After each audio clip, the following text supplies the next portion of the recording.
None. Hi. Good morning, Andy.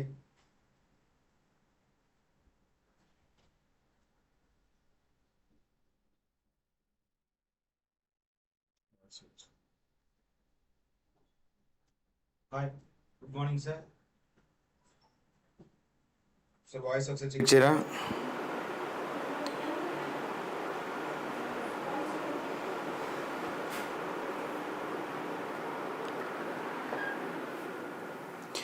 Sir voice clarity ఉందా?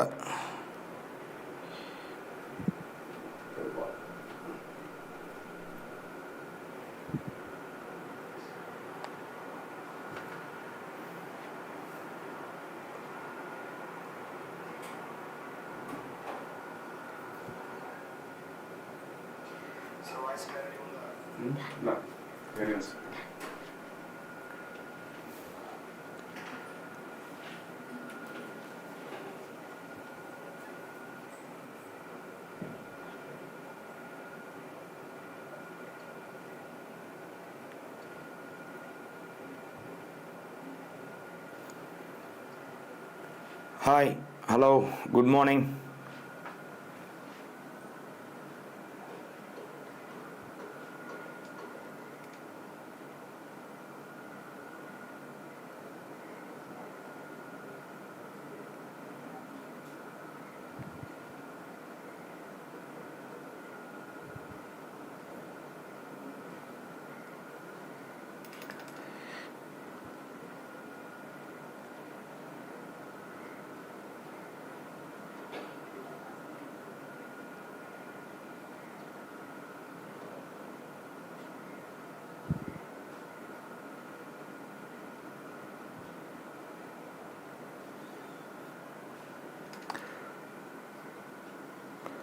Hi sir, good morning.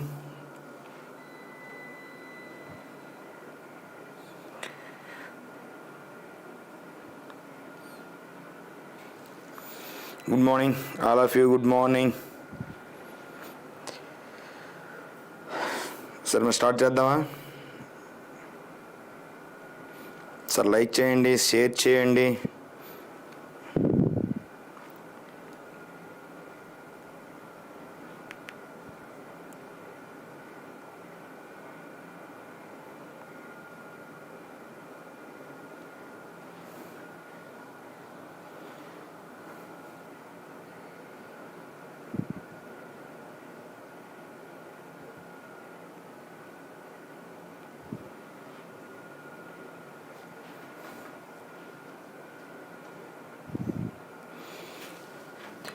Sir మనం ఈ యొక్క ఈఓకి సంబంధించి గ్రేడ్ 3 ఎగ్జామినేషన్కి సంబంధించి పేపర్ 2 మెయిన్స్ పరంగా పేపర్ 2 అది పేపర్ 1లో మనకి ఎక్కువ స్కోప్ ఉన్నటువంటి అంశము Indian philosophy.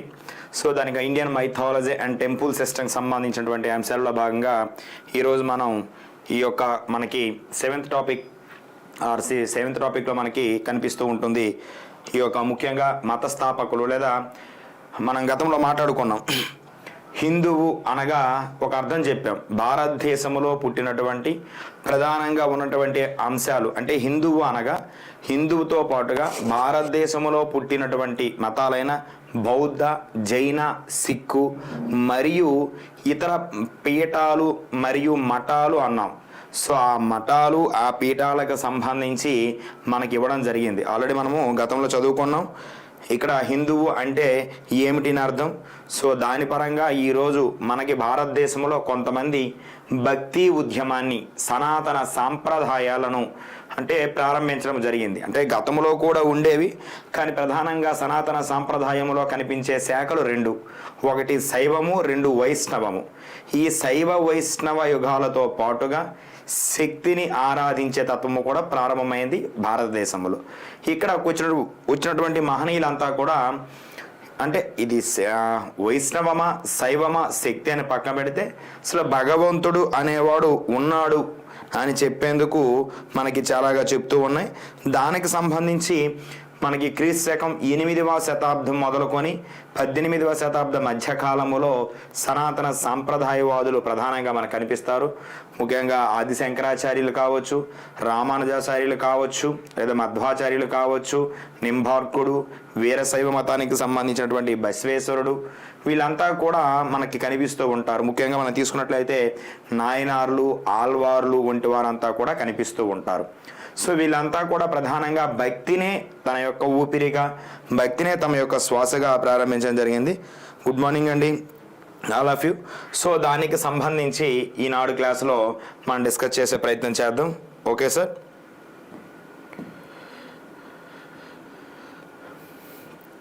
Sir present offer అనేది దీపావళి ఆఫర్ ఈవేళతో ఎండ్ అవుతుందండి. ఇవాళ సాయంత్రంతో మళ్ళీ మనకి యథావిధంగా ఉన్నటువంటి ఆఫర్ని, అంటే ముందు పూర్వం ఉన్నటువంటి కాస్ట్కి అనేది ఇంక్రీజ్ అవుతూ ఉంటుంది. సో గమనించండి, ఎవరైనా ఆసక్తి ఉన్నటువంటి అభ్యర్థులు. సో ప్రజెంట్ తక్కువగా ఉంది, తక్కువ అమౌంట్తో, ఎక్కువ వ్యాలిడిటీతో అండ్ బెస్ట్ క్లాసెస్ అనేవి అందివ్వడం జరుగుతుంది. మన యొక్క పిఆర్ అకాడమీ అనేది కేవలం ఎండోమెంట్కే కాదు సార్ మనం ఇస్తున్నది. ముఖ్యంగా గమనిస్తే ఆర్ఆర్బీకి సంబంధించి రైల్వే రిక్రూట్మెంట్ కానీ, స్టాఫ్ సెలక్షన్ కమిషన్ కానీ, అదేవిధంగా టెట్ అండ్ డిఎస్సి, ఇక్కడ స్కూల్ అసిస్టెంట్ టెట్ మరియు డిఎస్సికి సంబంధించి ఉంది సార్. పేపర్ 1 ఎస్జిటికి సంబంధించి సెకండ్ గ్రేడ్ టీచర్స్ ప్రతి సబ్జెక్ట్లో డిఎస్సి ఆస్పిరెంట్స్కి అవగాహన ఉంటుందండి. ఇంగ్లీష్ అనేది కీలకంగా ఉంటుంది. సో 30 మార్క్స్ వరకు దానికి సంబంధించినటువంటి పూర్తి కోర్స్ అనేది మన యాప్లో అందుబాటులో ఉంది. ఒకసారి చూడండి. ఇక్కడ ముఖ్యంగా మీరు గమనించినట్లయితే ఇంగ్లీష్కి సంబంధించి మోస్ట్ ఇంపార్టెంట్గా ఏమిటంటే 2011 నుండి 2024 వరకు టెట్ బిట్స్ని కూడా ఇవ్వడం జరిగింది. అదేవిధంగా మనం గమనించినట్లయితే ఈ యొక్క ఇంగ్లీష్ అయితే ఎప్పటి నుండి మనకి ప్రవేశపెట్టిన 2008 నుండి రావడం జరిగింది. సో అప్పటి నుండి డిఎస్సి బిట్స్ కూడా మనకి ప్రీవియస్ బిట్లో మీకు పెట్టడం జరిగింది. సో అంటే గతంలో ఎలా అడిగి ఉన్నాడు, సో బిట్ యొక్క శైలి ఎలా మారుతుంది అనేది మీకు ఒక దగ్గర సంక్షిప్త సమాచారాన్ని అందించే ప్రయత్నం చేస్తూ ఉన్నాం. Okay sir. నెక్స్ట్ మనం ప్రారంభించినట్లయితే ప్రధానంగా చూడండి సార్. సో లైవ్లో ఉండే వాళ్ళంతా కూడా కామెంట్ చేసే ప్రయత్నం చేయండి అమ్మా. ఓకేనా. మీకు ఆ 4 ఆప్షన్కి సంబంధించి ఎక్స్ప్లెనేషన్ అయితే ఇవ్వడం జరుగుతుంది, కానీ మీరు కామెంట్ చేస్తే మాకు ఒక ఐడియా ఉంటుంది. సో స్క్రీన్ పైన మీరు గమనించినట్లయితే సో మొదటి బిట్ మనకేమి ఇచ్చాడంటే అద్వైత వేదాంతము ప్రధానముగా దేనిని బోధిస్తుంది అన్నాడు సార్. అద్వైత వేదాంతం అనేది దేనిని బోధిస్తుంది అన్నాడు. అద్వైత వేదాంతము అనేది దేనిని బోధిస్తుంది అన్నాడు. సో ఆప్షన్స్ ఏమి ఇచ్చాడంటే మొదటి ఆప్షన్లో దేవుడు మరియు జీవాత్మ వేరువేరు అన్నాడు. సెకండ్ ఆప్షన్లో బ్రహ్మము ఒక్కటే, ఆ బ్రహ్మమే సత్యము అంటున్నాడు. జగత్ మిథ్య అంటున్నాడు. సో మిథ్య కొన్ని సందర్భాల్లో తీసేసి మాయ అని కూడా అంటాడు సార్. జగత్ మాయ అని కూడా అనవచ్చు. మూడో ఆప్షన్లో దేవుడు, జీవాత్మ, జగత్తు వేరువేరు అంటున్నాడు. సో దేవుడిపై భక్తి మాత్రమే ముక్తికి మార్గము అనేది అద్వైతం బోధించిందా అని మనకు అడుగుతున్నాడు సార్. ఈ క్రింది వాణిలో 4 ఆప్షన్స్ సంబంధించి అద్వైతం దేనిని బోధించింది అని మనకు అడుగుతూ ఉన్నాడు సార్. సరే గమనించినట్లయితే సార్ ఇక్కడ మనకి ఉన్నటువంటి ఆప్షన్స్ ఒకసారి గమనిద్దాం సార్. ఇక్కడ మనం గమనించినట్లయితే ప్రధానంగా దేవుడు, జీవాత్మ వేరు అంటే రెండూ కూడా వేరువేరు. ఇక్కడ భగవంతుడు కానీ జీవాత్మ కానీ వేరు అని బోధించినటువంటి ఆ యొక్క సిద్ధాంతం ఏది అంటే ద్వైత సిద్ధాంతం. ఏదండి? ద్వైత సిద్ధాంతం అనేది బోధిస్తూ ఉంది సార్. గమనించాలి, బ్రహ్మము ఒక్కటే, ఆ బ్రహ్మమే సత్యము. సో పరబ్రహ్మ అనేవాడు సత్యము, అతను ఎప్పటికీ కూడా మారడు. అల్టిమేట్గా మనకు ఆల్రెడీ తెలుసు, గతంలో మనం చదువుకున్నాం. ఇక్కడ 4 యుగాలు అనేవి కలిపినట్లయితే కొన్ని మన్వంతరాలు అనేవి కల్పాలుగా, కల్పాలు అనేవి బ్రహ్మగా, బ్రహ్మే కొన్ని కల్పాలు కలిపినట్లయితే విష్ణువుగా, విష్ణువు యొక్క కొన్ని కల్పాలు శివుడిగా మనం చెప్తూ ఉన్నాం. సో చివరిగా శివుడి యొక్క కొన్ని కల్పాలు అనేవి శక్తి అని చెప్పడం జరుగుతుంది. ఆది పరాశక్తి అని చెప్పేసి ఈ ఆది పరాశక్తియే పరబ్రహ్మము. ఏదండి? పరబ్రహ్మము. ఆ యొక్క పరబ్రహ్మ అనేది అల్టిమేట్ అనమాట. సో అన్నిటికంటే సో అది ఇక్కడ అది ఒక్కటే సత్యము. జగత్ మిథ్య. జగత్ అంటే మనం ఉండేది, అంటే ఇప్పుడు మనం కనిపిస్తున్నవంతా మాయ అండి. మనమంతా మాయ. ఈరోజు కనిపిస్తాం, రేపటికి మనం పోవలసి ఉంటుందన్నమాట. Okay sir. నెక్స్ట్ మనం గమనించినట్లయితే బ్రహ్మ ఒక్కటి సత్యం, జగత్ మిథ్య అనేది మనకి ఏది బోధిస్తుందంటే అద్వైతం అనేది బోధిస్తుంది. దేవుడు జీవాత్మ వేరు వేరు. సో ఇక్కడ దేవుడు జీవాత్మ అనేది వేరు వేరు అంటే మళ్ళీ మొదటి ఆప్షన్కి ఇక్కడ మన జగత్ అనే ఒక పదం యాడ్ అయింది తప్ప మిగతాది ఏమీ లేదు. ఇది కూడా మనం తీసుకున్నట్లయితే ద్వైతమును సమర్థిస్తుంది. ఏది అంటే మన యొక్క సి ఆప్షన్ అనేది. దేవుడిపై భక్తి మాత్రమే ముక్తికి మార్గము అనేది ఏ భావం అంటే సరే ఇది సింపుల్గా మీకు చెప్తున్నాను సార్. దేవుడిపై భక్తి మాత్రమే ముక్తి మార్గము అనే కొటేషన్ లేదా అనే నానుడి అనేది ఏ సిద్ధాంతమునకు సంబంధించినది, ఏ సిద్ధాంతమునకు సంబంధించినది అంటే సార్ పూర్తిగా ఇది ద్వైత సిద్ధాంతమును బలోపేతం చేస్తున్న అంశం అనమాట. అంటే ఇక్కడ గమనిస్తే ఆప్షన్ బి మినహాయిస్తే మిగతా 3 ఆప్షన్లు అనేవి A and C and D అనేది పూర్తిగా ఏ సిద్ధాంతమునకు అంటే ద్వైతము సిద్ధాంతమునకు సంబంధించినటువంటి అంశాలు. సరే గమనించాలి. సో కొన్ని మనకి ఎగ్జామ్లో దేవుడిపై భక్తి మాత్రమే ముక్తికి మార్గము, దేవుడిపై భక్తి మాత్రమే ముక్తికి మార్గము అనే అంశము దేనిని సూచిస్తుంది, ఏ సిద్ధాంతాన్ని బలపరుస్తుంది, ఏ సిద్ధాంతాన్ని సమర్థిస్తుంది ఈ క్రింది వాణులు అంటాడు. ద్వైతమా, అద్వైతమా, విశిష్ట అద్వైతమా, శుద్ధాద్వైతమా అంటాడనమాట. సో ఆన్సర్ ఏమవుతుందంటే ద్వైతం అనేది అవుతుంది సార్. దీనికి సంబంధించి ఈ బిట్టు పరంగా ద్వైత వేదాంతం అనేది దేనిని ప్రధానంగా బోధిస్తుందంటే బ్రహ్మ ఒక్కటే, జగత్ మిథ్య, జగత్ అంతా కూడా మాయే అని మనకు తెలియజేయడం జరుగుతుంది sir. Okay sir. So next అంశంలో మనం వెళ్ళినట్లయితే సార్ ప్రధానంగా బ్రహ్మ సత్యము, జగన్మిథ్య, జీవో బ్రహ్మ అనే అపరహ అనే ప్రముఖ సూక్తిని ఎవరు బోధించారు అన్నాడు సార్. బ్రహ్మ సత్య, జగత్ మిథ్య, జీవో బ్రహ్మణ అపరహ అనేది ఏ సిద్ధాంతం యొక్క లక్షణము లేదా ఎవరు బోధించారు అని మనకి ఇవ్వడం జరిగింది సార్. ఆప్షన్స్లో ఏమి ఇచ్చాడంటే రామానుజాచార్యులు, మధ్వాచార్యులు, ఆది శంకరాచార్యులు, వల్లభాచార్యులు అనేది మనకి ఇవ్వడం జరిగింది సార్. ఇందులో మరి ఏమవుతుందో ఒకసారి గమనించినట్లయితే సార్ ఇక్కడ రామానుజాచార్యులు అనేవారు విశిష్ట అద్వైతమును బోధించడము జరిగినది. దేనండి? విశిష్ట అద్వైతమును బోధించడము జరిగినది సార్. వెరీ గుడ్ అండి, చాలామంది కూడా కరెక్ట్ ఆన్సర్ పెడుతున్నారు. Thank you so much sir. Like చేయండి, షేర్ చేయండి, ప్రజెంట్ కామెంట్ చేసే ప్రయత్నం చేయండి సార్. ఇక్కడ ఉండే వాళ్ళ సంఖ్య ఎక్కువగా ఉంది, బట్ కామెంట్స్లో మాత్రం చాలా తక్కువగా కనిపిస్తూ ఉన్నాయి. ఓకే, నెక్స్ట్ మనం గమనించినట్లయితే మధ్వాచార్యులు సార్ ఇతను దేనిని బోధించారంటే ద్వైతమును బోధించడం జరిగినది. ఆది శంకరాచార్యులు దేనిని బోధించారంటే అద్వైతమును బోధించడం జరిగినది. ద్వైతము, అద్వైతము.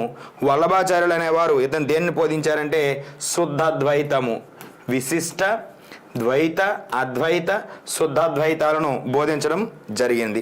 సరే ప్రధానంగా మనం గమనించినట్లయితే ఇక్కడ ఈ రామానుజాచార్యులు చెప్పినటువంటి ఇక్కడ విశిష్టాద్వైతం అయితే దీన్ని ఎందుకు బ్రహ్మ సత్యము, జగన్ మిథ్య అనే స్టేట్మెంట్ చూడగానే మనకి ఏ సిద్ధాంతం గుర్తు రావాలి? అద్వైతము గుర్తు రావాలి. ఏం గుర్తు రావాలి? అద్వైతం. ఈ క్రింది వాణిలో అద్వైతమును బోధించిన వారెవరు? ఆది శంకరాచార్యులు. ఎందుకు? రామానుజాచార్యులు విశిష్టాద్వైతమును, మధ్వాచార్యులు ద్వైతమును, ఆది శంకరాచార్యులు అద్వైతమును, వల్లభాచార్యులు శుద్ధాద్వైతమును బోధించడము జరిగినది. సో మనకిచ్చిన కొటేషన్ ఏమిటి? బ్రహ్మ సత్యము, జగన్ మిథ్య అనే కొటేషన్ కనిపించగానే ఇది దేనికి సంబంధించినదంటే అద్వైతమునకు పితామహుడిగా ఎవరిని చెప్పుకుంటాం? ఆది శంకరాచార్యులను చెప్పడము జరుగుతుంది. ఓకే సార్, థ్యాంక్ యూ అండి, థ్యాంక్ యూ. గుడ్ మార్నింగ్ అండి, all of you good morning. So next గమనించినట్లయితే ద్వైత వేదాంత స్థాపకుడు ఎవరు? సరే చూడండి, ఇంతకు ముందు మనం అడిగింది ఏమిటి అంటే అద్వైతము. ఏమడిగాం? అద్వైతం. ఇప్పుడు డైరెక్ట్గా బిట్ మనకు కనిపిస్తూ ఉంది, ఏమని? ద్వైతము అని కనిపిస్తుంది. సో ద్వైతము అంటే రెండు వేరువేరుగా ఉండేవి అన్నాడు. ఏమేమి రెండు వేరు? సో బ్రహ్మ వేరు, అదేవిధంగా పరమాత్మ వేరు, ఆత్మ వేరు అనే రెండు శబ్దాలు మనకు కనిపిస్తూ ఉన్నాయి. మరి ఆ రెండు శబ్దాలు వేరు వేరు అనే తత్వమును ఎవరు బోధించారని మనకు అడుగుతూ ఉన్నాడు సార్. సో ఒకసారిగా గమనించినట్లయితే ఇక్కడ మనం గమనిస్తే ఆప్షన్స్ ఏమి ఇచ్చాడు? ఆది శంకరాచార్యుల, మధ్వాచార్యుల, రామానుజాచార్యుల, నింబార్కుడు అని ఇవ్వడం జరిగింది సార్. ఒకసారి గమనించినట్లయితే సార్ అద్వైతమును స్థాపించిన వాడు ఆది శంకరాచార్యులు. అద్వైతము. మధ్వాచార్యులు దేన్ని బోధించారంటే ద్వైతమును బోధించడము జరిగినది. రామానుజాచార్యులు విశిష్ట అద్వైతము. నింబార్కుడు ఇప్పుడు గతంలో చూసిన 2 బిట్ల తర్వాత వచ్చిన ఒక పేరు ఏమిటంటే ఇది ఇంతవరకు మనకు రాలేదు. నింబార్కుడు అనేవాడు ద్వైత అద్వైతము అంటే 2 కలిపి ఉంటాయి అనమాట. శుద్ధ అద్వైతము వేరు, ద్వైత అద్వైతము వేరు అనమాట. సో ఆ రెండింటిని గూర్చి మనకి వివరించడము జరిగింది. అంటే ఇక్కడ నింబార్కుడు చెప్తుంది ఏంటంటే ప్రతి అంశంలో కూడా రెండూ ఉంటాయి, ద్వైతము ఉంటుంది అద్వైతము ఉంటుంది అని మనకి చెప్పడం జరుగుతుంది. సరే దీనికి సంబంధించి ద్వైత సిద్ధాంతమును స్థాపకుడిగా మనం ఎవరిని చెప్పుకుంటామంటే ఎవరిని చెప్పుకుంటాం సార్? మధ్వాచార్యులు. So 3 is the B answer. Very good అండి, thank you sir, thank you. సరే చూడండి సార్ రఘు గారు, సార్ సి అనేది కాదండి, రామానుజాచార్యులు విశిష్ట అద్వైతం అండి. రామానుజాచార్యులు విశిష్ట అద్వైతము.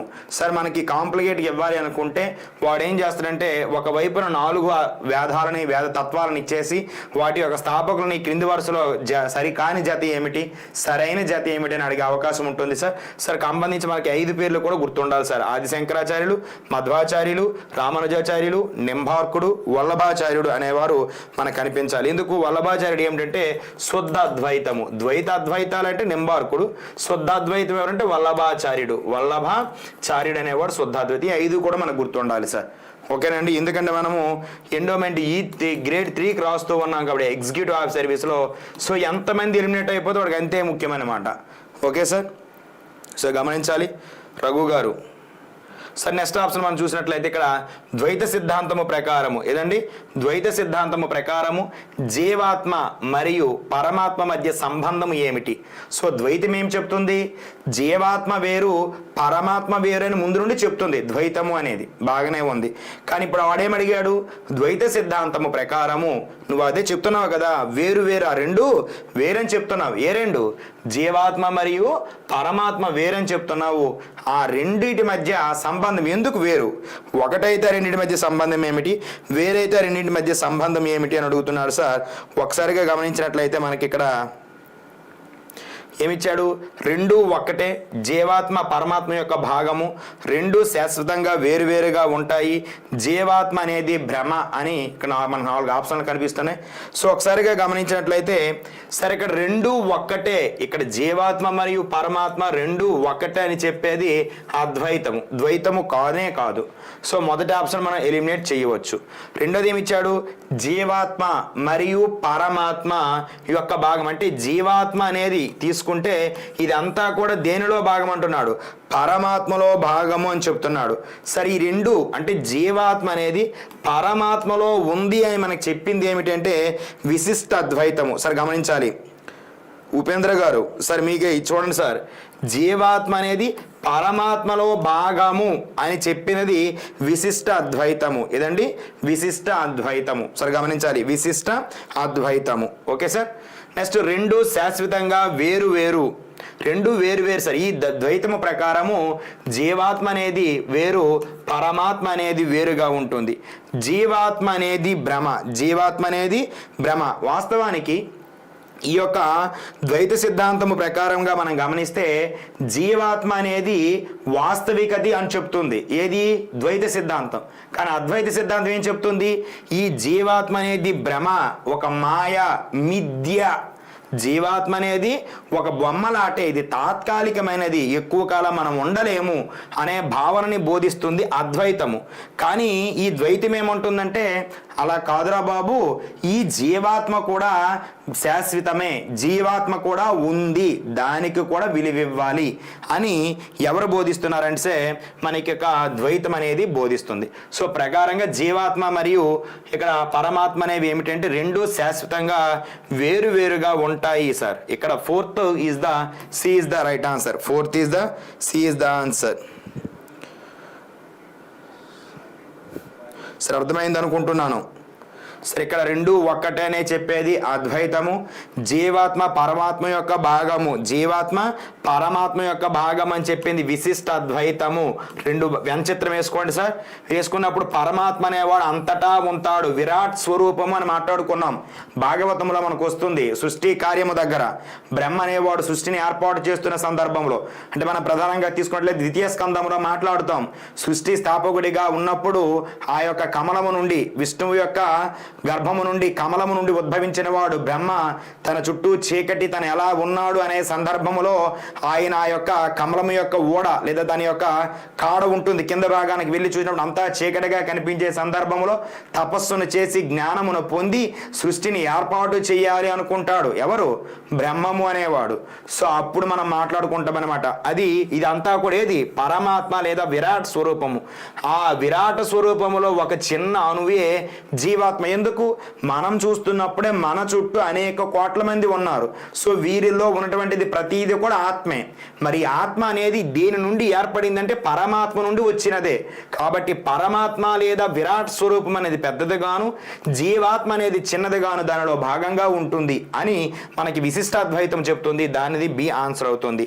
జీవాత్మ అనేది భ్రమ అంటే ఆన్సర్ అద్వైతం అవుతుంది. జీవాత్మ అనేది వాస్తవమే, జీవాత్మ అనేది వాస్తవమే, నిజమే, జీవాత్మ ఉంది అని ఒక్కానించినటువంటి సిద్ధాంతం ఏది అంటే ద్వైతము. కానీ ఇక్కడ ఆప్షన్లు ఏమి ఇచ్చాడు మనకి? జీవాత్మ భ్రమ అని ఇవ్వడము జరిగినది సార్. గమనించాలి సార్. సో ఆన్సర్ ఏమవుతుందంటే రెండు శాశ్వతంగా వేరు వేరు. సార్ అర్థమైందా?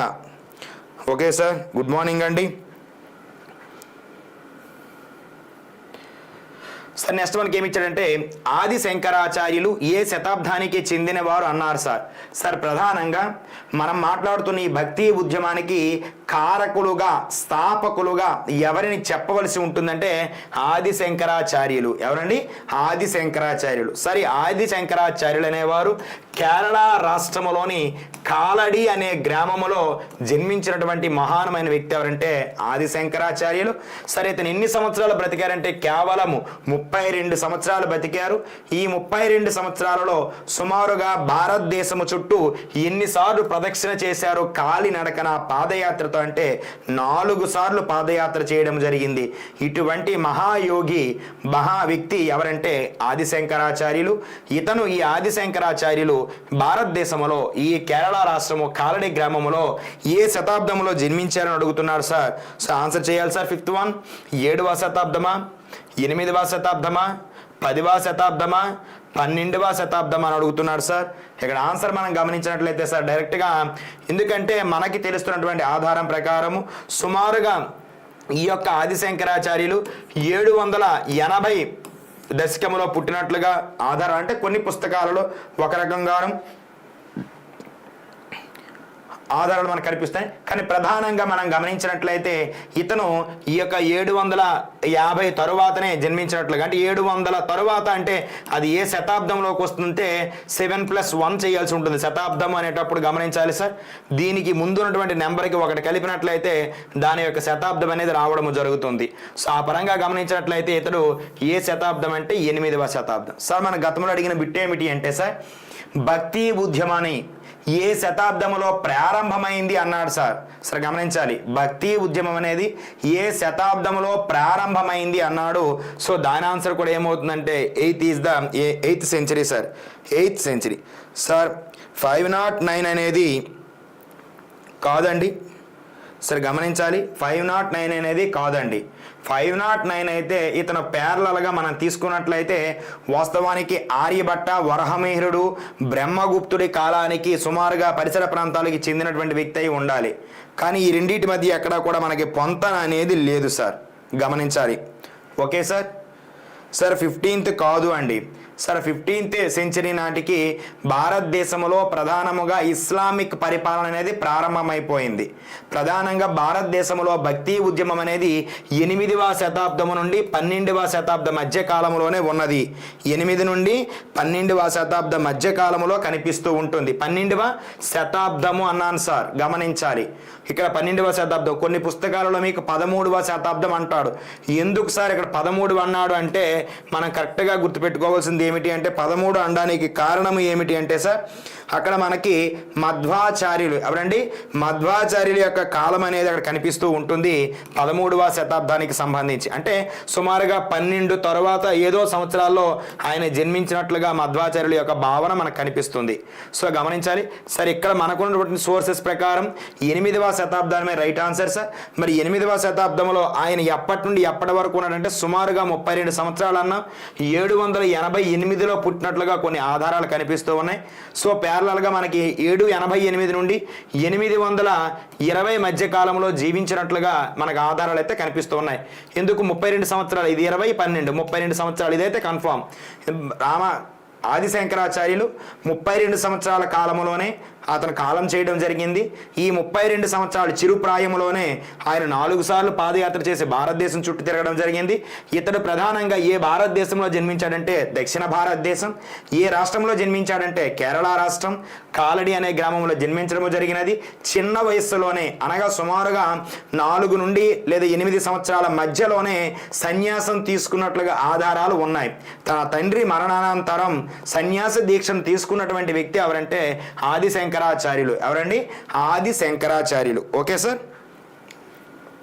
సరే, ఇక్కడ ఈ 5th బిట్ ఆన్సర్ అనేది గమనిస్తే 8th సెంచరీ అండి. 8th సెంచరీ మీకు ఇయర్ కావాలనుకుంటే 820 782 820 788 820 మధ్యకాలం క్రీస్తు శకంలో జన్మించాడు సార్. క్రీస్తు పూర్వము కాదు, క్రీస్తు శకం. గమనించాలి సార్, క్రీస్తు శకంలో జన్మించడం జరిగినది.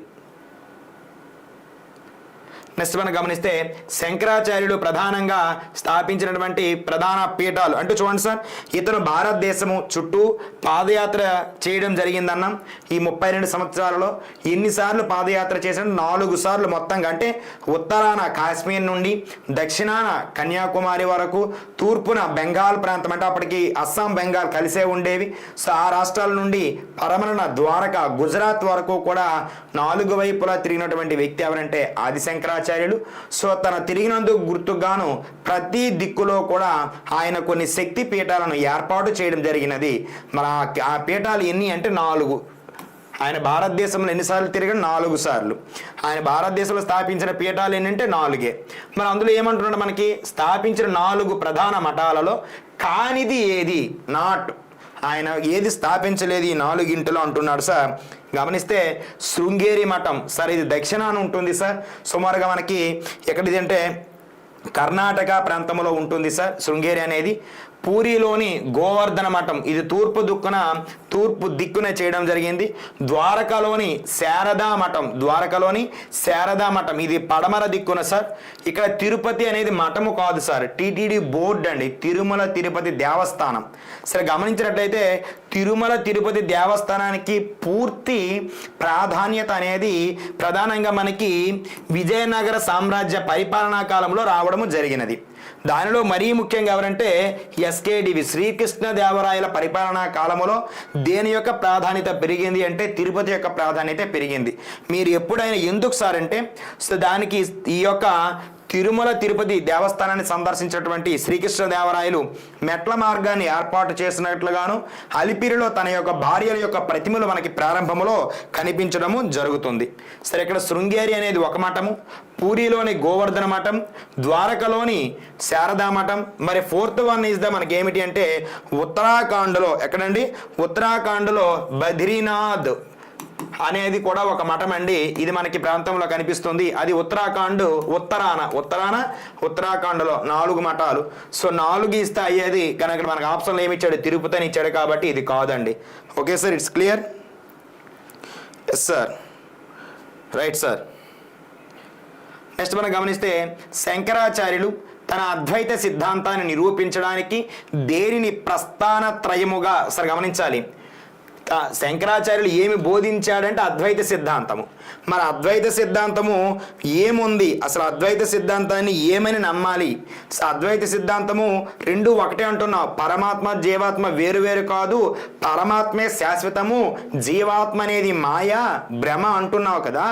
మరి శాశ్వతమైనటువంటి పరమాత్మ గురించి కాక జీవాత్మ అనేది భ్రమ మిథ్య అంటున్నావు. ఇలా నువ్వు చెప్పడానికి ఏమిటి ఆధారము, ఏమిటి ఆ సోర్సెస్ అని మనకి అడుగుతూ ఉన్నాడు సార్. దాన్ని నిరూపించడానికి ప్రస్థాన త్రయముగా. సార్ ప్రస్థాన త్రయము అన్నాడు సార్, గమనించాలి. 3 అంశాలు అనేవి ఉన్నాయంట. అవి ఏమిటని అడిగాడు సార్. ఒకటి ఆప్షన్స్ ఏ పురాణాల, ఇతిహాసాలు భగవద్గీతన, వేదాలు ఉపనిషత్తులు బ్రహ్మసూత్రాలన, ఉపనిషత్తులు బ్రహ్మసూత్రాలు భగవద్గీతన, తంత్రాలు ఆగమాలు వేదాంతాలను ఇవ్వడం జరిగింది సార్. సార్ గమనించాలి. 7th బిట్ ఒకసారి ఆన్సర్ చేయండి సార్. శంకరాచార్యులు తన అద్వైత సిద్ధాంతాన్ని నిరూపించడానికి దేనిని ప్రస్థాన త్రయముగా భావించడము జరిగినది అన్నాడు సార్. ఇక్కడ ఆప్షన్ వచ్చేసి మనం తీసుకున్నట్లయితే ప్రధానంగా సి అనేది ఆన్సర్ అవుతుంది సార్. ఏమవుతుందండి? సి అనేది ఆన్సర్ అవుతుంది. ఉపనిషత్తులు బ్రహ్మసూత్రాలు భగవద్గీత. సార్ గమనించండి, పురాణాలు ఇతిహాసాలు గమనిస్తే పురాణాలు 18 పురాణాలు వ్యాసుడు రచించడం జరిగింది. ఇతిహాసాలు 2, రామాయణము మహాభారతం. రామాయణాన్ని వాల్మీకి రచించాడు, మహాభారతాన్ని వ్యాసుడే రచించడం జరిగింది. సార్ ఇక్కడ ఎక్కడా కూడా ఈ యొక్క ఆత్మ పరమాత్మల గురించి వివరించబడలేదు. కాబట్టి ఆది శంకరాచార్యులు దీనిని ఆధారంగా తీసుకోలేదు. వేదాలు ఉపనిషత్తులు బ్రహ్మసూత్రాలు. సార్ ఇక్కడ గమనిస్తే వేదాలు అనేవి 4 ఉన్నాయి. ఈ 4 వేదాలలో ఋగ్వేదం అనేది ఇంద్ర వరుణ అగ్ని దేవతల యొక్క సంకలనానికి, సామవేదం అనేది సంగీతానికి, యజుర్వేదము అనేది యాగాలకు, అధర్వణ వేదం అనేది మంత్రతంత్రాది అంటే ఇప్పుడు మనం గమనిస్తున్నటువంటి చెడ్డ శక్తుల రక్షణకే. అంటే దైవము ఉంటే కంపల్సరిగా దెయ్యం అనే భావన ఉండాలి. అప్పుడే భగవంతుడిపై భయం వచ్చి మనం పూజిస్తాం, లేదనుకుంటే పూజించం. అంటే ఇక్కడ మంచి చెడు, నలుపు తెలుపు, పొడువు పొట్టి 2 ఉన్నప్పుడు ఆ రెండింటి మధ్య డిఫరెన్స్ని క్యాలిక్యులేట్ చేయాలి అంటే సో కంపేర్ చేయడానికి ఇంకోటి ఉండాలి మనకి. సో కాబట్టి ఇక్కడ అధర్వణ వేది ఈ 3 వేదాలలో కూడా భగవంతుడి గురించి చెప్తే 4వ వేదములో కులము, గోత్రము, కర్మకాండలు, ఇతర తాంత్రిక విద్యలు గూర్చి ముఖ్యంగా చెప్పడం జరిగింది. ఇక్కడ పిచాచాల గురించి వివరిస్తుంది, ఎలా వశీకరణ చేసుకోవాలనేది. ఇక్కడ పూర్తిగా దేనికి ప్రాధాన్యంగా ఉంది అంటే మంత్రాలకు ప్రాధాన్యత ఉంది. ఎక్కడా కూడా మంత్రాలకి ప్రాధాన్యత ఇవ్వలేదు ఆది శంకరాచార్యులు. Okay sir. సో అదే గమనించండి, ఇక్కడ తంత్రాలు ఆగమాలు వేదాలు. ఈ తంత్రాలు అంటే అధర్వణ వేదం ఆధారంగా ఉన్నాయి, మంత్ర తంత్రాలు.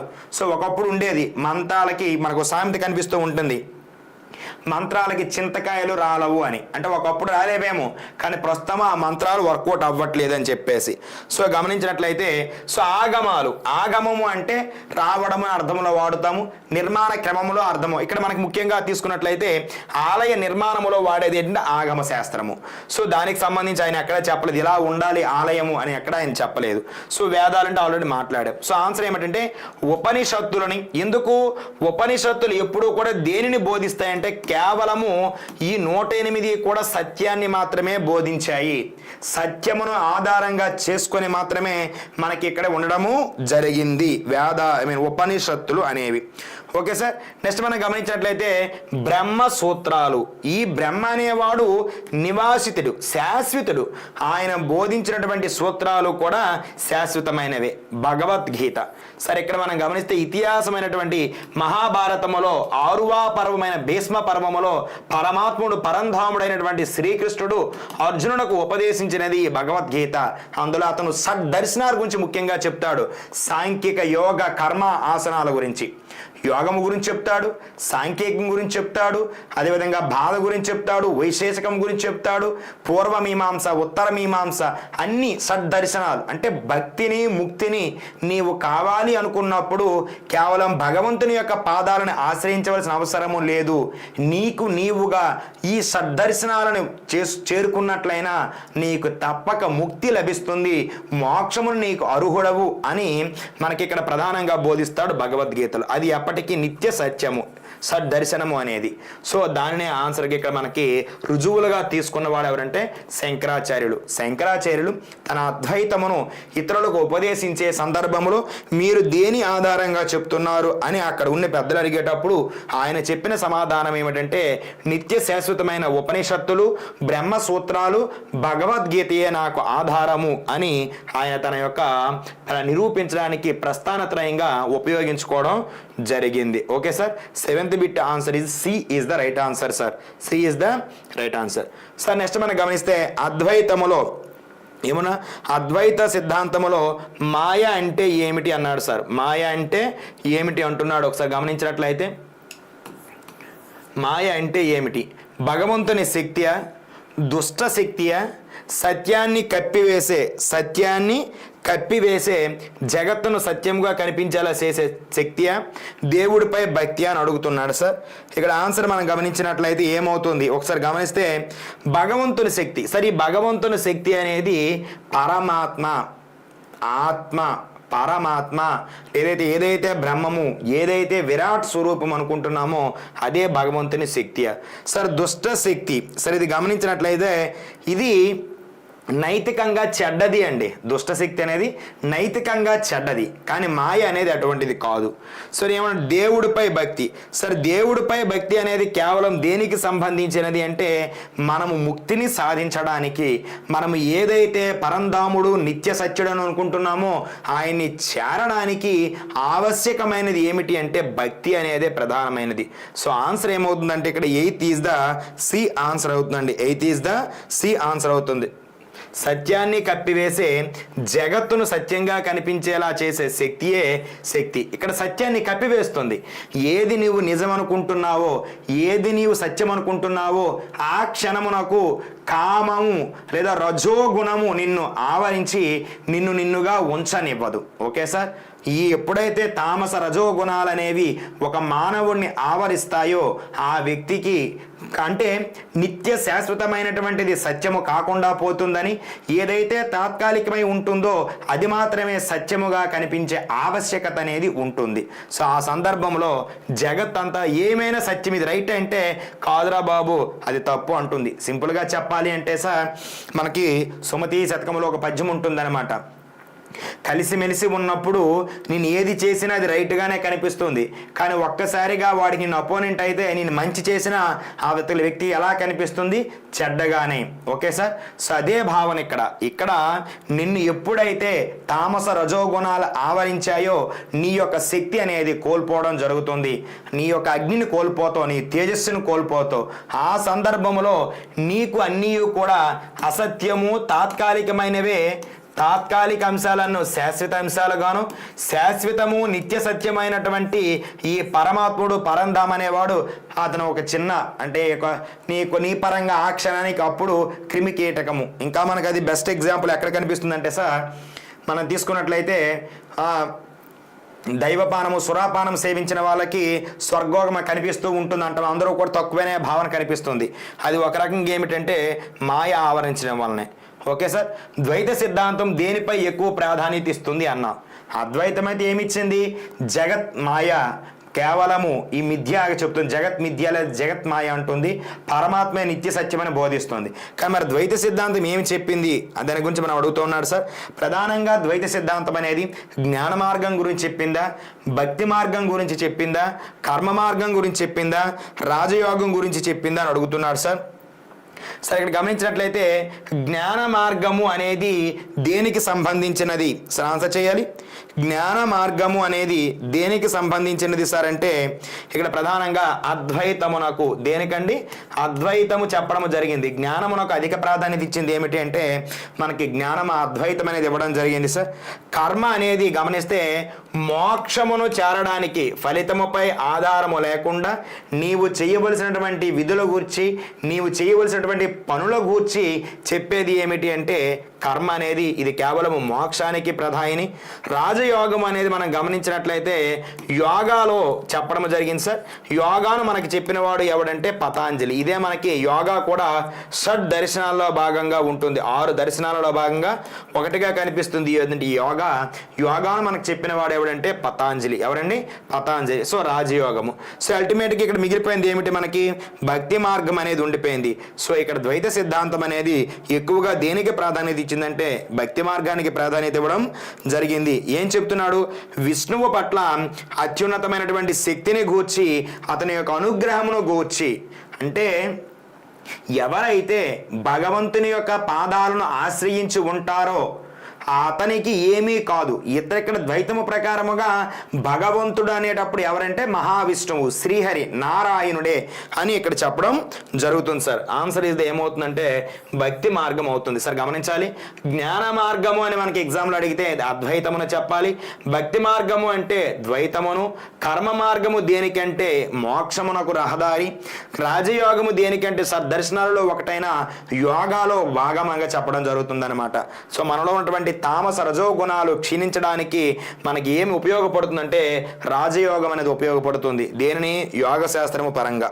ఓకే సార్, హాయ్ అండి సార్. నెక్స్ట్ మనం గమనించినట్లయితే అద్వైతము ప్రకారము ముక్తి అంటే ఏమిటి, అద్వైతము ప్రకారము మోక్షము అంటే ఏమిటి, అద్వైతము ప్రకారం ఏమన్నాడు సార్? మోక్షము అంటే ఏమిటి? ఏది? శాశ్వతముగా స్వర్గానికి చేరుకోవడమా, దేవుడికి సేవ చేయడమా, బ్రహ్మముతో జీవాత్మ యొక్క ఐక్యతను తెలుసుకోవడమా, మంచి కర్మలు చేయడమా అని అడుగుతున్నాడు సార్. సరే గమనించండి, 10th బిట్ ఒకసారి ఆన్సర్ చేయండి.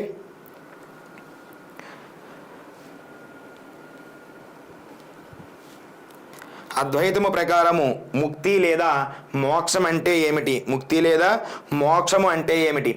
శాశ్వతంగా స్వర్గానికి చేరుకోవడమా, లేదా దేవుడికి సేవ చేయడమా, బ్రహ్మముతో జీవాత్మ యొక్క ఐక్యతను తెలుసుకోవడమా, మంచి కర్మలు చేయడమా? సరే గమనించినట్లయితే సరే ఇక్కడ శాశ్వతంగా స్వర్గానికి చేరుకుంటాము లేదా చేరుకోలేదు అనేది దేనిపై ఆధారపడుతుందంటే మనిషిపై ఆధారపడుతుందండి. ఏమిటంటే ఎక్కువ పుణ్యాలు చేసినట్లయితే స్వర్గమునకు వెళ్తాం, మన కర్మలు అనేవి నీచ కర్మలు అయితే నరకానికి వెళ్తాం. సో ఇక్కడ ఎప్పుడైనా స్వర్గములో ఉండే వ్యక్తి పడిపోవడం జరుగుతుంది. ఎందుకు? పుణ్యానాం అంత్యానః క్షీణః అనే ఒక సామెత మనకు ఉంటుంది. పుణ్యములు ఎప్పుడైతే క్షీణించబడతాయో ఆ వ్యక్తి పతనావస్థకు చేరుకుంటాడు. సో అంటే అప్పుడు శాశ్వతంగా ఎక్కడ ఉండలేము? స్వర్గములో ఉండలేము. అది చెప్పలేదు మనకి. దేవుడికి సేవ చేయడం. సరే దేవుడికి సేవ చేయడం అంటే ఇది ఒక రకంగా ఏ మార్గము? భక్తిని ప్రబోధిస్తుంది. మరి భక్తి మార్గాన్ని చెప్పేది ఏమిటి? ద్వైతము. భక్తి మార్గం చెప్పేది ద్వైతము. కాబట్టి ఇది మనకు చెప్పట్లేదు. మంచి కర్మలు చేయడము. సో మంచి కర్మలు చేయడము చేయకపోవడం అనేది ఇది ప్రధానంగా దేనిపై ఆధారపడుతుంది అంటే పునర్జన్మను మళ్ళీ పుట్టవలసినటువంటి స్థితిపై. ఎందుకు? నేను చేయవలసిన కర్మ అనేది పూర్తవ్వకపోతే తప్పనిసరిగా ఈ శరీరమును విడిచిపెట్టి నేను వేరొక శరీరమును ప్రవేశించవలసి ఉంటుంది. ఆ వేరే శరీరము తప్పక దేని చేయాల్సి ఉంటుంది? మంచి కర్మలు. సో ఇక్కడ ఏమడుతుంది? ద్వైతము. అద్వైతం ఎల్లప్పుడూ కూడా ఏం చెప్తుంది అంటే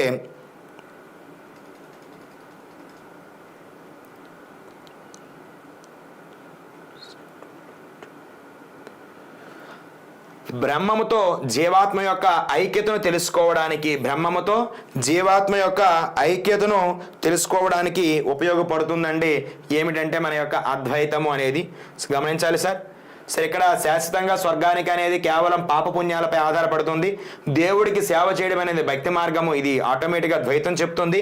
మంచి కర్మలు చేశామా చేయలేదు అనేది మన పునర్జన్మపై ఆధారపడుతుంది. సో ఇక్కడ మనకి ఏదేమీ అడగలేదు. శాశ్వతంగా ముక్తిని పొందాలి అంటే అద్వైతం ఏం చెప్పిందంటే బ్రహ్మముతో జీవాత్మ యొక్క ఐక్యతను తెలుసుకోవడం. అంటే ఏదైతే శాశ్వతమని నువ్వు అనుకుంటున్నావో దాని గురించే ప్రాకులాడు, దాని గురించి తెలుసుకునే ప్రయత్నం చేయి అని మనకి ఏం చెప్తుందంటే అద్వైతం అనేది చెప్పడం జరుగుతుంది సార్. సార్ ప్రజెంట్ గమనించినట్లయితే ప్రస్తుతం దీపావళి ఆఫర్ కింద మనకి ఈ యొక్క పిఆర్ అకాడమీ అనేది 50% ఆఫర్తో నడుస్తూ ఉంది సార్. ఈ ఆఫర్ అనేది ఈవేళ ఎండ్ అవుతుంది. సో రేపటి నుండి మనకి పూర్వ రేట్లు అనేవి ఏదైతే మీకు ఆఫర్ ఇచ్చామో, సో ఆర్థికంగా చేయూతనివ్వాలనుకున్నామో దాన్ని మేము తగ్గించే ప్రయత్నం చేస్తున్నాం. ఈ యొక్క పిఆర్ ప్లాట్ఫామ్ అనేది ప్రజెంట్ ఎండోమెంట్కి సంబంధించినటువంటి ముఖ్యంగా గ్రేడ్ 3కి సంబంధించి పేపర్ 2కి సంబంధించినటువంటి పూర్తి సిలబస్ అనేది సో పిన్ టు పిన్ మీకు కావలసిన స్థాయిలో పూర్తిగా అందించడం జరిగినది. మోస్ట్ ఎక్స్పీరియన్స్డ్ ఫ్యాకల్టీతో పాఠాలు చెప్పించడం జరిగింది. అదేవిధంగా మీరు గమనించినట్లయితే latest digital videos 4K recording అండి. పేపర్ 1లో 40,000, పేపర్ 2లో 25,000. ముఖ్యంగా పిక్చర్ ఓరియంటెడ్ మెటీరియల్స్ అనేవి మీకు పీడిఎఫ్ రూపంలో అందించడం జరుగుతుంది. ఒకసారి మీరు యాప్లో చూసినట్లయితే మీకు జనరల్ స్టడీస్ పేపర్లో కానీ పేపర్ 2కి సంబంధించి ఈ యొక్క దేవాలయ వ్యవస్థ నిర్మాణ ఆగమ శాస్త్రాలు వంటి అంశాలలో పూర్తిగా మీకు ప్రతి వీడియోకి కూడా మనం కొన్ని డెమో వీడియోస్ ఇవ్వడం జరిగింది. సో టెస్ట్లు కూడా డెమోస్ ఇవ్వడం జరిగింది. వాటిని చూడండి. చూసిన తర్వాత మీ ఫ్రెండ్స్కి చెప్పే ప్రయత్నం చేయండి.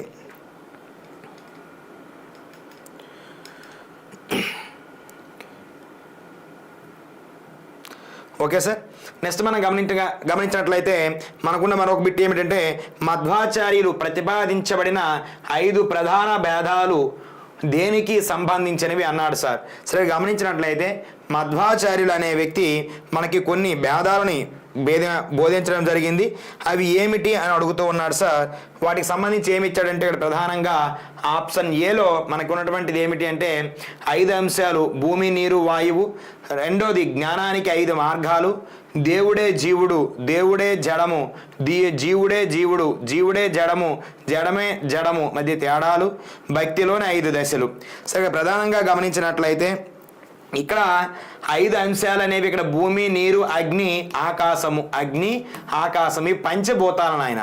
పంచభూతాలు అంటే మానవ శరీరము కానీ బ్రహ్మచ్చే సృష్టించబడినటువంటి ఈ లోకాలన్నీ కూడా ప్రధానంగా దేనిని ఆధారంగా చేసుకుంటాయి అనేది మనకి ఇక్కడ పంచభూతాలకు సంబంధించి ఉంటుంది సార్.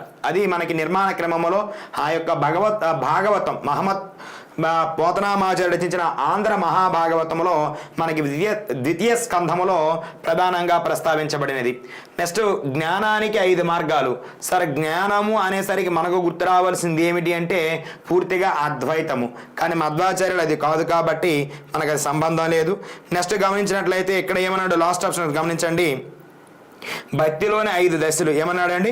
భక్తిలోని 5 దశలు. సో భక్తిలోని 5 దశల గురించి కానీ పంచభూతాల గురించి కానీ జ్ఞానమును గురించి కానీ, జ్ఞానం గురించి ఆల్రెడీ చెప్పేశారు అద్వైతములో. సో ఆయన చెప్పింది ఏమిటంటే దేవుడే జీవుడు, జీవుడే దేవుడు, జీవుడే జడము, ఆ జీవుడు దేవుడు మధ్య ఉన్నటువంటి అంతరాలను గూర్చి ఆయన పూర్తిగా మనకు చెప్పడము జరిగింది సార్. ఎవరు అంటే ఈ యొక్క మధ్వాచార్యులు. అంటే వాస్తవానికి జీవుడు జీవుడుగాను, దేవుడే జడముగాను. జడము అంటే కదిలిక లేనిది. జీవుడే జీవుడుగాను, జీవాత్మే మరొక జీవాత్మగాను. ఈ జీవుడే కొన్నిసార్లు జడముగాను, కొన్నిసార్లు జడము మధ్య జడము. అంటే ఇక్కడ మనం గమనిస్తే మన చుట్టూ ఉన్నటువంటి ప్రకృతి అనేది ప్రధానంగా వీటి కేంద్రీకృతంగానే ఉంది. ఎలా ఉంది? దేవుడి వల్లనే జీవుడు ఏర్పడ్డాడు, ఈ దేవుడి వల్లనే జడములు ఏర్పడ్డాయి. ఈ ఆటోమేటిక్గా ఈ జీవుడికి జడముకు మధ్య సంబంధం అనేది ఉంది. సో ఈ మధ్య ఈ మూడింటి మధ్య భేదాభిప్రాయాల గూర్చే 5 రకాలుగా విభజించి మనకి ఎవరు చెప్పారు అంటే మధ్వాచార్యులు బోధించడం జరిగింది sir. Okay sir. So option 11th is the option C is the right answer. Option C is the right answer. Thank you అండి. సార్ ప్రస్తుతం ఏమనుకోవద్దు, లాస్ట్లో మాట్లాడదాం. ఓకేనా? దేనికి సంబంధించో ఏమైనా క్లారిటీ ఇవ్వగలరా? సార్ ఇక్కడ లైవ్ జరుగుతూ ఉంది, దీనికి సంబంధించి మీరు మాట్లాడే ప్రయత్నం చేయండి sir. Please cooperate with us. మమ్మల్ని సహకరిస్తారని కోరుకుంటున్నాం. సో మీకు ఏదైనా భేదాభిప్రాయాలు ఉంటే తర్వాత చెక్ చేయండి. ఇక్కడ మనకు జరుగుతున్న లైవ్లో సో మన గురించి మాత్రమే మాట్లాడే ప్రయత్నం చేస్తారని ఆశిస్తూ ఉన్నాం. సో దయచేసి ఇతరులకి మన వల్ల భంగం కలిగించవద్దండి. సో మనకు ఉంటుంది కొంత భేదాభిప్రాయాలు, అది కామన్. ఎందుకో మానవుడిగా మనకి అవసరం ఉండాలి, కానీ ఇక్కడ ప్రజెంట్ అయితే మనకు అవసరం లేదని చెప్పేసి నేను అనుకుంటున్నాను. So okay sir. నెక్స్ట్ మనం గమనించినట్లయితే సార్ ఆది శంకరాచార్యుల యొక్క తల్లి పేరు ఏమిటి అన్నాడు సార్. ఇక్కడ ఆది ఇవ్వలేదు, శంకరాచార్యులు అన్నాడు. శంకరాచార్యుల యొక్క తల్లి పేరు ఏమిటి అన్నాడు సార్. ఇక్కడ ఆప్షన్స్ ఏమి ఇచ్చాడంటే లక్ష్మీన, ఆర్యమంబన, లేదనుకున్నట్లయితే సత్యవతన, మాయాదేవ్య అని మనకి ఇవ్వడం జరిగింది సార్. ఇప్పుడు సార్ గమనించినట్లయితే సార్ లక్ష్మి అనేది ఎవరి యొక్క తల్లి అంటే మన్మధుడు యొక్క తల్లి అండి. విష్ణువుకి లక్ష్మికి జన్మించినటువంటి సంతానము ఎవరంటే మన్మధుడు. అనుంగుడుగా ఇప్పుడు ఉంటాడు అనమాట. పరమాత్ముడిపై ఆ యొక్క తారకాసురుని సంహరించే సందర్భములో ఒక దేవ సైనికుని సృష్టించమని ఆయనపై బాణం వేసే సందర్భములో త్రినేత్రుడు ఆ యొక్క మన్మధుడు తాపాన్ని తట్టుకోలేక ఆయన పైనే ఆయన కన్నెర చేయడం వల్ల ఆయన బూడిదైపోతాడు. సో అది మనం అక్కడ తెలుసుకుంటాం. లక్ష్మి అనేది కాదు సార్, సత్యవతి. ఈమె గమనించినట్లయితే మనకి అక్కడికి వెళ్ళిపోవాలి సార్. ఎక్కడ మహాభారతానికి ప్రారంభంలో ఉంటుంది ఎవరంటే సత్యవతి అనేది. సో మాయాదేవి కూడా మనకి మహాభారత కాలంలో కనిపిస్తుంది. సో ఆన్సర్ ఏమవుతుందంటే ఆది శంకరాచార్యులకి ఆర్యమంబ ఈజ్ ద రైట్ ఆన్సర్ అండి. ఆర్యమంబ ఈజ్ ద రైట్ ఆన్సర్. గమనించాలి సార్. ఆది శంకరాచార్య తల్లి పేరు ఏమిటంటే ఆర్యమంబ. నెక్స్ట్ మనం గమనించుకున్నట్లయితే సార్ ప్రధానంగా శంకరాచార్యులచే రచించబడినది అద్వైత సారాంశాన్ని తెలియజేసే ప్రసిద్ధ గ్రంథము ఏదన్నాడు. శంకరాచార్యులతో శంకరాచార్యులచే రచించబడినది అద్వైత సారాంశమును తెలియజేసే ప్రసిద్ధ గ్రంథము ఏది అన్నారు సార్. ఇక్కడ ఆప్షన్స్ ఏమి ఇచ్చాడంటే మనకి ప్రధానంగా ద్వాదశ స్తోత్రము, వివేక చూడామణి, గీత భాష్యము, వేదాంత దీప అనేది ఇవ్వడం జరిగింది సార్. ఇక్కడ మనం గమనించినట్లయితే సార్ ఇక్కడ మనం 13th బిట్కి ఆన్సర్ చేయండి సార్ ఒకసారి. 13th సార్ ఇక్కడ 13th ఒకసారి ఆన్సర్ చేయండి.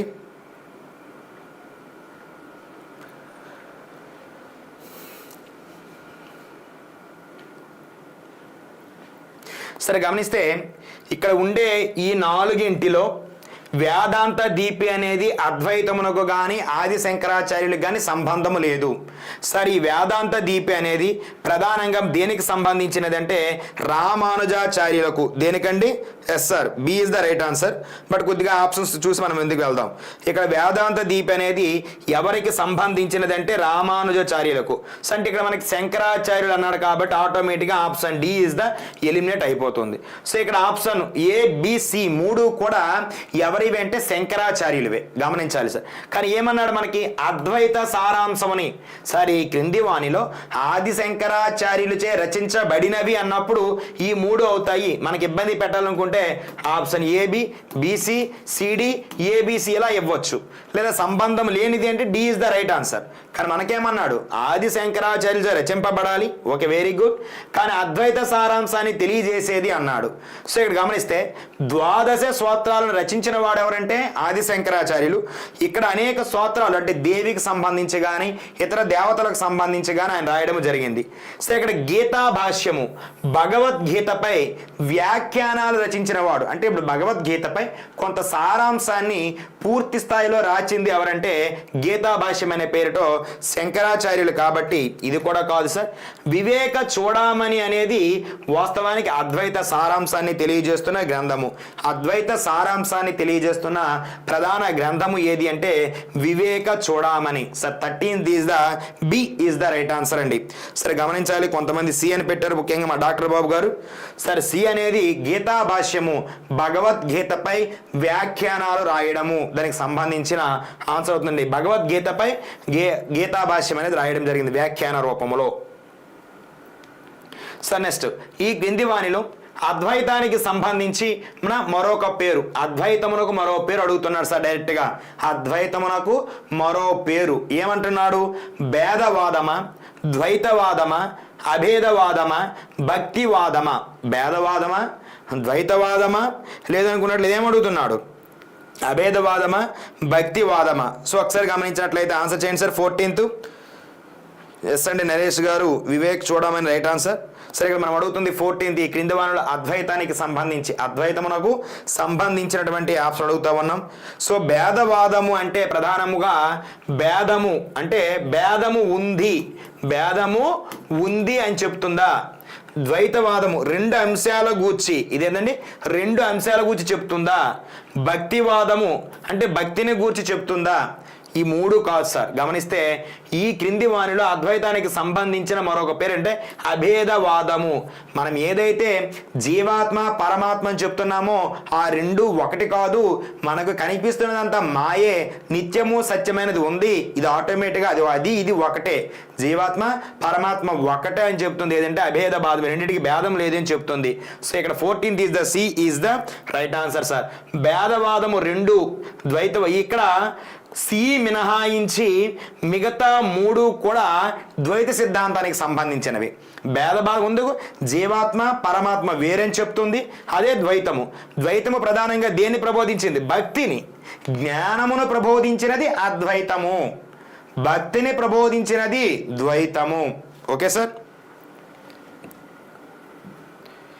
నెక్స్ట్ ద్వైతములో పరమాత్మను ఏ పేరుతో ఎక్కువగా పిలుస్తారన్నాడు. స్వద్వైతము అంటే భక్తి మార్గానికి ప్రాధాన్యత, 2 వేరు అని చెప్పాం, జీవాత్మ పరమాత్మని.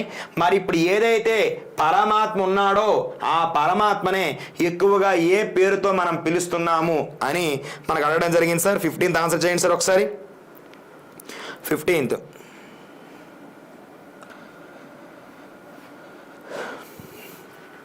సరే ఇక్కడ గమనిస్తే శివుడు అనేవాడు మనం గమనించినట్లయితే ఇతను శైవానికి అనే ఆధారంగా చెప్పుకుంటాం సార్. నెట్ శక్తి, ఈ సృష్టికి మూల కారణం ఏది అంటే శక్తి అండి. సో దేవతలకు అధినాయకుడు ఎవరంటే గణేశుడు. సో అకార్డింగ్ టు ద్వైతం ఏది ఎక్కువ పరమాత్మ పరంగా ఏది ఎక్కువగా అంటే విష్ణువు లేదా నారాయణుడికి అధిక ప్రాధాన్యత అనేది ఇవ్వడము జరిగినది. So 15th is the C right answer అండి. 16th is the right answer, C is the right answer. విష్ణువుకి అండి సార్ గమనించాలి, శివుడికి శక్తి మరియు గణేశుడు అంటే సార్ శక్తి అనేది మూల రూపం. ఈనాడు సృష్టి ఉంది అంటే దానికి కారణం శక్తియే. ఆ శక్తినే మనం ఆది పరాశక్తి అంటాం. ఆది పరాశక్తి యొక్క అంశతో ముగ్గురు ఏర్పడడం జరిగింది, విష్ణువు, శివుడు, అదే విధముగా బ్రహ్మ. ఇక్కడ మనం గమనిస్తే ఇదే ఆది పరాశక్తి మరొక 3 అంశాల్లో మనకు కనిపిస్తుంది. 1 సరస్వతి, 2 లక్ష్మి, 3 పార్వతి. సార్ ఇక్కడ సరస్వతి అనేది జ్ఞానానికి ప్రతీక, లక్ష్మి అనేది సంపదకి ప్రతీక, పార్వతి అనేది సౌందర్యానికి ప్రతీక. ఈ 3 ఎవరి దగ్గర ఉంటాయో అంటే ఏ ఆడపిల్ల దగ్గర ఉంటాయో ఆ ఆడపిల్ల అనేది సో మంచి లీడింగ్ రోల్లో అంటే ఉన్నతమైన స్థానంలో ఉంటుంది ఓపెన్గా చెప్పాలనుకుంటే. సో ఎవరి మాట విందండి సింపుల్గా చెప్పాలంటే, ఎందుకంటే చదువు ఉంది, డబ్బు ఉంది, అంతకంటే ముఖ్యంగా అందం ఉంది. సో అప్పుడు అందరూ దాని దగ్గర ఉండాలనుకుంటుంది అనమాట. సో అదే శక్తికి మూలం అన్నమాట. ఇది జగత్తుకి ఆధారమైనది. Okay sir. నెక్స్ట్ మనం గమనించినట్లయితే సార్ ఇక్కడ గణేశుడు సార్ ఇతరు దేవతలకు అధినాయకుడు. బ్రహ్మ సృష్టి వలన జన్మించలేదు, కేవలము మనకు తెలుసు ఆ వినాయక వ్రత కాలంలో మనం చదివి ఉన్నాము. సో అది కేవలము పార్వతీదేవి నలుగు పిండి నుండి ఏర్పడినటువంటి ఒక రూపం ఏది అంటే గణేశుడు. మూషికాసురుని సంహరించడానికే వచ్చినటువంటి అవతారం ఏది అంటే గణేశుడు. సో ఇక్కడ 15th is the C is the right answer. Yes sir. Sir 15th C అండి, ఆల్రెడీ 14th బిట్ కంప్లీట్ అయిపోయింది. సో నెక్స్ట్ శంకరాచార్యులచే స్థాపించబడిన మఠాలలో దక్షిణ భారతదేశంలో ఉన్నది ఏది? సరే ఇక్కడ శంకరాచార్యులు ఎన్ని మఠాలు స్థాపించాడు? 4 దిక్కులకు 4, తూర్పు, పడమర, ఉత్తర, దక్షిణ. కానీ మనకేమన్నాడు ఎగ్జాము? దక్షిణంగా ఉన్నటువంటి మఠము.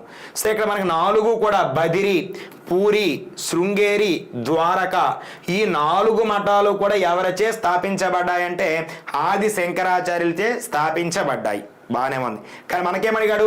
దక్షిణాన. అంటే ఇప్పుడు మనకి బదిరి అనేది ఉత్తరాన, పూరి అనేది తూర్పున, శృంగేరి దక్షిణాన, ఈ ద్వారక పడమర. సో ఇప్పుడు ఆన్సర్ మనకి ఏమవుతుంది ఆటోమేటిక్గా? 16th is the C. Okay sir. Badari అనేది ఉత్తరాఖండ్ ఉత్తరాన, పూరి అనేది బెంగాల్ రాష్ట్రంలో తూర్పున, శృంగేరి అనేది దక్షిణాన కర్ణాటక, ద్వారక అనేది గుజరాత్ రాష్ట్రంలో పడమరన పశ్చిమాన ఏర్పాటు చేయడము జరిగినది. Yes sir, Karnataka is the right answer. Sir next ద్వైతములో జీవన్ముక్తి అంటే ఏమిటి? అద్వైతములో జీవన్ముక్తి అంటే ఏమిటి? అద్వైతములో జీవన్ముక్తి అంటే ఏమిటి? ఇక్కడ ఆప్షన్స్ ఏమిచ్చాడు? మరణము తరువాత మోక్షము, మరణము తరువాత మోక్షము, శరీరం ఉన్నప్పుడే ముక్తిని పొందడం. సార్ నరేష్ గారు డి అనేది కాదండి. డి అనేది మనం గతంలో చెప్పి ఉన్నాం, అది పూర్తిగా పడమరను ఉంటుందండి ద్వారక అనేది. Okay sir. ఇంకొక జన్మ రాకపోవడం, తీర్థయాత్రలు చేయడం. 17 గమనించండి సార్, ఏమన్నాడు? అద్వైతములో జీవన్ముక్తి అంటే ఏమిటి అంటున్నాడు సార్. ఇక్కడ మరణం తర్వాత మోక్షము అది వస్తుందో లేదో తెలియదు. ఇంకొక జన్మకు రాకపోవడం, ఇంకొక జన్మ గురించి ఎప్పుడు ఎందుకు? జీవాత్మ పరమాత్మ ఒకటే, 2 శాశ్వతం అంటున్నాడు కాబట్టి అది చెప్పలేదు. తీర్థయాత్రల ప్రస్తావన ఎక్కడా కూడా అద్వైతమే చెప్పలేదండి. ఏం చెప్పింది? నీ శరీరం ఉన్నప్పుడే ముక్తిని పొందడం. ఏదంటారు కదా, ఇల్లు దీపం ఉన్నప్పుడే ఇల్లు చక్కబెట్టుకోవాలి. సో ఆ సామెత అనేది మనకి ప్రధానంగా దేని బోధిస్తుందంటే అద్వైతమును. ఏది? శరీరం ఉన్నప్పుడే ఏదైతే నీ జీవాత్మ అనుకుంటున్నావో అది ఉన్నప్పుడే దేన్ని పొందాల్సి ఉంటుంది? ముక్తిని పొందాల్సి ఉంటుంది అని మనకు చెప్పడం జరుగుతుంది. 70 is the B is the right answer అండి. B is the second answer. Okay sir. Sir ప్రతి ఒక్కరు కోరుకునేది ఏమిటంటే ఇంకొక జన్మ రాకపోవడం, మళ్ళీ జన్మించాలని ఎవరూ కోరుకోరు సార్, త్రివేణి గారు. కానీ ఇక్కడ మనకి అద్వైతం ఏమి చెప్పింది అనేది మనకు అడుగుతున్నాడు సార్, అది గమనించాలి. అద్వైతం ఏమి చెప్పింది అని మనకు అడుగుతున్నాడు. సో ఇక్కడ అద్వైతం ఏం చెప్పి? శరీరం ఉన్నప్పుడే ముక్తిని పొందడం. ఓకేనండి. సో నెక్స్ట్ మనం గమనించినట్లయితే ద్వైత సిద్ధాంతంలో ముక్తిని ఏమంటారు? సో ఇందాక మనం అద్వైతం గురించి మాట్లాడాం, ఇప్పుడు ఏమంటున్నాం? ద్వైతము అంటున్నాం. సో ద్వైతములో ముక్తి అంటే దేనికి ప్రాధాన్యత ఇచ్చింది? ఇక్కడ ఆప్షన్స్ ఏమి ఇచ్చాడు? విలీనానిక, మోక్షానిక, విష్ణువు యొక్క సన్నిధి లేదా సామీప్యాన్ని లేదా వైకుంఠాన్ని చేరడానికే, పునర్జన్మ లేకపోవడమా? సరే, ఇక్కడ మీరు గమనిస్తే గతంలో మాట్లాడాం, ఐ థింక్ 14th 15th బిట్లో. ద్వైతము అనేది, ద్వైతములో ఉన్నటువంటి రెండు ఉన్నాయి, జీవాత్మ, పరమాత్మ. జీవాత్మ గురించి వదిలేయండి, పరమాత్మని ఏ రూపంగా మనం కొలిచాం? శివుడుగాన, విష్ణువుగాన, శక్తిగాన, గణేశుడుగాన. సో అక్కడ ఏం చెప్పాం? ద్వైతములో పరమాత్మ యొక్క రూపం విష్ణువు అని చెప్పాం. సో ఇక్కడ కూడా ద్వైతములో ఇక్కడ విష్ణువుకి ప్రాధాన్యత ఉంది. సో అంటే ద్వైత సిద్ధాంతాన్ని అనుసరిస్తున్న వాళ్ళంతా కూడా ఎవరి సామీప్యాన్ని, ఎవరిని పొందాలనుకుంటారు? విష్ణువు యొక్క సన్నిధిని. దేనినండి? విష్ణువు యొక్క సన్నిధిని. సార్ నరేష్ గారు గమనించాలి సార్, విలీనమే, కానీ ఇక్కడ మనం డైరెక్ట్గా విష్ణువు యొక్క సన్నిహిత్యము అనేది లేకపోతే మీరు పెట్టే ఆన్సర్ రైట్ అవుతుందండి. కానీ వాడు తక్షణం ఇచ్చాడు విష్ణువుని. మనం గతంలో మాట్లాడాం, ద్వైత సిద్ధాంతములో పరమాత్మ అనేది దేనిని సూచిస్తుంది అని అన్నాం సార్. అక్కడ మనము మాట్లాడేటప్పుడు 4 ఆప్షన్స్ ఇచ్చాం. సృష్టి లయకారకుడైనటువంటి శివుడు గూర్చియా, లేదా సృష్టి ఆవిర్భావానికి మూలమైనటువంటి శక్తి స్వరూపమా, లేదా ఈ శక్తికి రక్షకుడుగా ఉన్నటువంటి శివుడు విష్ణువు గూర్చియా, లేదా అందరికీ అధినాయకుడు విఘ్నములకు అధిపతి అయినటువంటి గణేశుడు అని అన్నాం. సో అక్కడ ద్వైత సిద్ధాంతం ఎవరికి ప్రాధాన్యత ఇచ్చింది? శ్రీ మహావిష్ణువుకు ప్రాధాన్యత ఇచ్చింది. మరి ద్వైత సిద్ధాంతంలో జీవాత్మ, పరమాత్మ అనేది, పరమాత్మ గొప్పది, మరి ఎవరైనా పరమాత్మను చేరుకోవాలి. పరమాత్మలు ఎవరిని కోరుకుంటున్నాం? విష్ణువు యొక్క రూపాన్ని మనమే కోరుకోవడం జరుగుతుంది. Okay sir. నెక్స్ట్ మనం గమనించినట్లయితే శంకరాచార్యులు తన వ్యాఖ్యానాలను ప్రధానంగా ఏ భాషలో రచించారు? సార్ మోస్ట్ ఇంపార్టెంట్ అండి. శంకరాచార్యులు తన యొక్క రచన కాల క్రమాన్ని కానీ తన రచనను కానీ ఆయన ఏ భాషలో రచించాడని మనకి ఇస్తున్నాడు. దీనికి చేయండి సార్ 19th ఒకసారి ఆన్సర్ చేసే ప్రయత్నం చేయండి. 19th. సార్ ఇక్కడ శంకరాచార్యులు తెలుగుకు ప్రాధాన్యత ఇచ్చారా, తమిళమునక, ప్రాకృతమునక, సంస్కృతమునక? సార్ వాస్తవంగా మాట్లాడండి, ఆది శంకరాచార్యులు ఎక్కడ జన్మించారు? దక్షిణ భారతదేశం. ఏ భారతదేశం? దక్షిణ భారతదేశం. ఇక్కడ దక్షిణ భారతదేశానికి ఎప్పుడు జన్మించారు ఆయన? 8వ శతాబ్దం క్రీస్తు శకంలో జన్మించారు. Very good. సరే, క్రీస్తు శకంలో ప్రాకృతం అనే భాష ఉందా? లేదు. మరి లేనటువంటి భాషలు ఎలా రాస్తారండి? రాయలేరు ఆయన. సరే, ఉన్న భాషలే రాయగలడు. సో ప్రాకృతం అనేది క్రీస్తు పూర్వము ఉండే భాష, క్రీస్తు శకములో లేదు. సో మరి క్రీస్తు శకంలో లేదు కాబట్టి ఆయన ఈ భాషలో రాయలేడు. రాస్తే తెలుగులో రాయాలి, తమిళంలో రాయాలి, సంస్కృతంలో రాయాలి. సరే, ఇక్కడ ఇప్పుడు ఈ మూడింటిలో సార్ ప్రధానంగా ప్రతి వేదాంతము కూడా ఉంటే అయితే తమిళ్లో ఉండాలి లేదా సంస్కృతంలో ఉండాలి. ఎందుకు? తెలుగు కంటే పురాతనమైన భాష తమిళము. సో తెలుగుకి అంత ప్రాధాన్యత ఇవ్వదు. అయితే తమిళం ఆర్ సంస్కృతం. ఇప్పుడు ఆన్సర్ చేయండి. 19th బిట్కి బి అవుతుందా, డి అవుతుందా? సార్ కాలడి అనేది తన యొక్క జన్మ ప్రదేశము.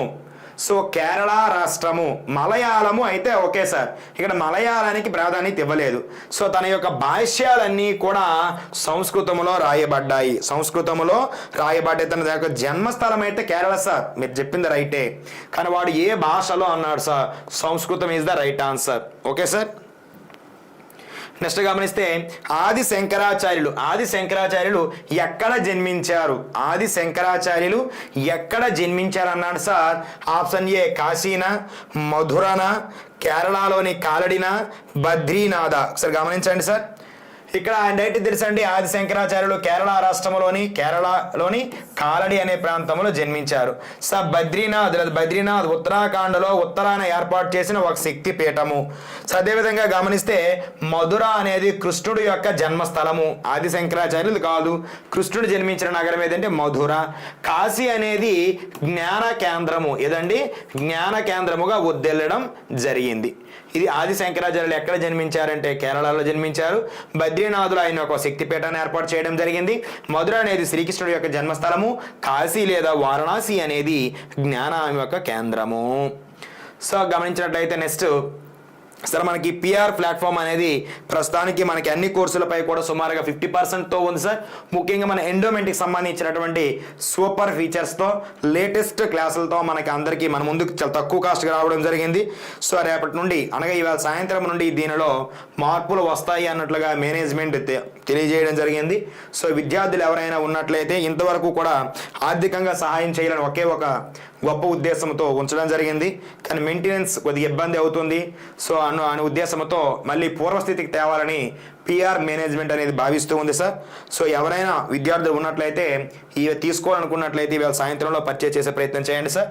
సో మీకు నమ్మకం కోసం మా లైవ్ వీడియోలతో పాటుగా ముఖ్యంగా కొన్ని డెమో క్లాసులు కూడా మీకు పొందుపరచడం జరిగింది సార్. వాటిని చూసిన తర్వాతే మీరు తీసుకోగలరు. Okay sir. నెక్స్ట్ మనం గమనించినట్లయితే సార్, ద్వైతము ప్రకారము జగత్తు యొక్క స్వభావం ఏమిటి? సరే, బిట్ ఆన్సర్ చేయండి ఒకసారి.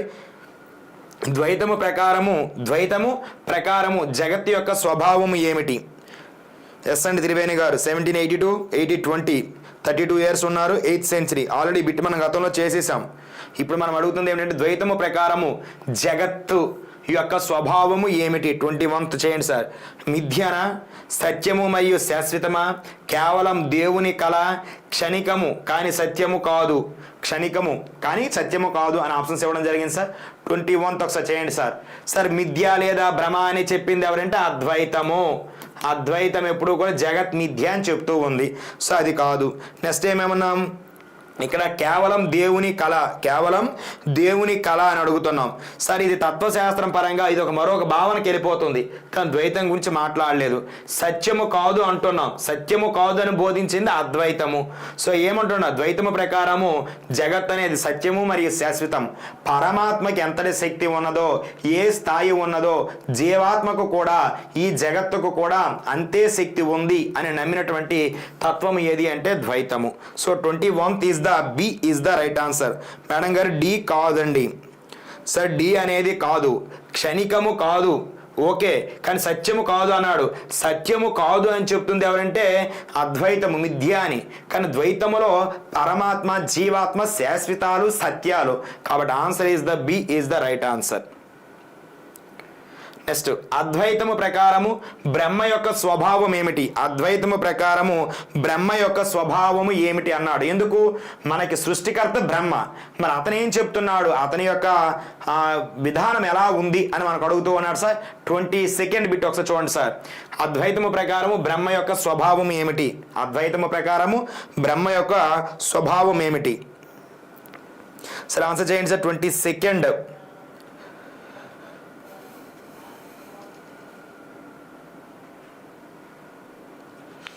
సో ఏమిచ్చాడు? కర్మన, సత్ చిత్ ఆనందమా, దీనికే ఉనికి, చైతన్యము, ఆనందమని, జ్ఞానము, శక్తి, భక్తి అని, కేవలం ఉనికి అన్నాడు సార్. కేవలము ఉనికి అనేది ఎప్పుడూ తెలియజేయదండి. కేవలం ఉనికి అనేది కేవలము మనం ఉన్నాము, మనం ఉనికి, నా యొక్క స్థాయి, ఎత్తు, పొడుగు ఇవన్నీ కూడా నా జీవుడికి సంబంధించినవి. ఇక్కడ జీవుడికి సంబంధించి అధిక ప్రాధాన్యత ఇచ్చింది ఎవరంటే ద్వైతం ఇచ్చింది, అద్వైతం ఇవ్వలేదు. కాబట్టి ఇక్కడ బ్రహ్మకి, జీవకి, ఉనికి సంబంధం లేదు. ఇప్పుడు జ్ఞానము, శక్తి, భక్తి. సార్, జ్ఞానము, శక్తి, భక్తి అనేవి ఇవి జ్ఞాన స్వరూపాలు, ఆయన స్వభావం కాదు. జ్ఞానము కానీ, శక్తి కానీ, భక్తి అనేది ఆయన స్వభావం అయితే కాదు, అవి నిదర్శనాలు కేవలం. Okay sir. కర్మ అనేది దేనిదంటే మనం చేయవలసిన పనుల గురించి కానీ, లేదా మనము స్వర్గాది లోకాలు కానీ, ఇహ లోహ అంటే అదో ఉన్నత లోకాలు పొందడానికి, ఇహ లోకాలు పొందడానికి కానీ మనకి ఏం ఉపయోగపడుతుందంటే కర్మ అనేది చర్య, దాని యొక్క ప్రతిఫలము. సింపుల్గా చెప్పాలంటే యాక్షన్ ఆపోజిట్ రియాక్షన్ అంటాం కదమ్మా. సో దానిని ఎక్కువగా బిలీవ్ చేసేది ఏమిటంటే కర్మ. సో ఇక్కడ ఎప్పుడూ కూడా అద్వైతము ప్రకారము బ్రహ్మ సదానంద స్వరూపముగాను చిదానందుడుగా ఉంటాడు. ఎల్లప్పుడూ కూడా తపస్సు, యోగాగ్నిలో ఉండడం జరుగుతుంది. ఆయన ఎప్పుడూ కూడా దేన్ని కోరుకుంటాడు? చైతన్యమును, ఆనందమును కోరుకోవడం జరుగుతుంది. నిత్య సత్యాగ్రతుడు అనమాట. ఎవరంటే బ్రహ్మము అనేది సచ్చిదానంద రూపానికి సంబంధించింది ఏదంటే బ్రహ్మము యొక్క రూపం. ఆటోమేటిక్గా 22nd ఆన్సర్ ఏమవుతుందంటే బి ఈజ్ ద 22nd అండి. B is the 22nd. Okay sir, right answer అండి. B is the 22nd B. Next ద్వైత వేదాంతము దేనిని స్వతంత్ర తత్వముగా పరిగణిస్తుంది అన్నాడు సార్. ద్వైత వేదాంతము దేనిని స్వతంత్ర తత్వముగా పరిగణిస్తుంది? జీవాత్మన, జగత్తున, పరమాత్మున, మాయన. సరే గమనించాలి, ఇక్కడ ద్వైతము అన్నాము. ద్వైతం అంటే మనకు రెండు గుర్తు రావాలి, జీవాత్మ గుర్తు రావాలి, పరమాత్మ గుర్తు రావాలి. కానీ ఏమన్నాడు? స్వతంత్ర తత్వము అన్నాడు. ఇక్కడ స్వతంత్ర తత్వం జీవాత్మ అవుతుందా, పరమాత్మ అవుతుందా? ఎప్పటికీ కూడా శాశ్వతమైనది మరియు స్వతంత్రంగా ఏర్పడేది ఏదంటే పరమాత్ముడే. జీవుడనే వాడి యొక్క సృష్టిలో ఏర్పడుతూ ఉంటాడు, కాలగమనంలో కలిసిపోతూ ఉంటాడు. సో గమనిస్తే ఇక్కడ 23, ఇక ఆన్సర్ చేయండమ్మా. 23 జీవాత్మ స్వతంత్రమైనదా, జగత్తు స్వతంత్రమైనదా, పరమాత్మ స్వతంత్రమైనదా, మాయ? సరే మాయ అనేది మనకు సంబంధం లేదు, అద్వైతం అయితే ఆన్సర్ మాయ.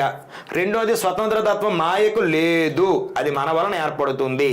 ఇప్పుడు జీవాత్మ, జగత్తు, పరమాత్మ. జీవాత్మ అనేది ఒక వ్యక్తిని గురించి మాత్రమే చెప్తుంది, కొన్ని జీవుల కలయిక వలన వస్తుంది జగత్తు. సో ఇది ఒక రకంగా ఉంటుంది. పరమాత్మ ఈ రెండు ఒక్కటే అని చెప్పింది ద్వైతము. కానీ మనకేమన్నాడు?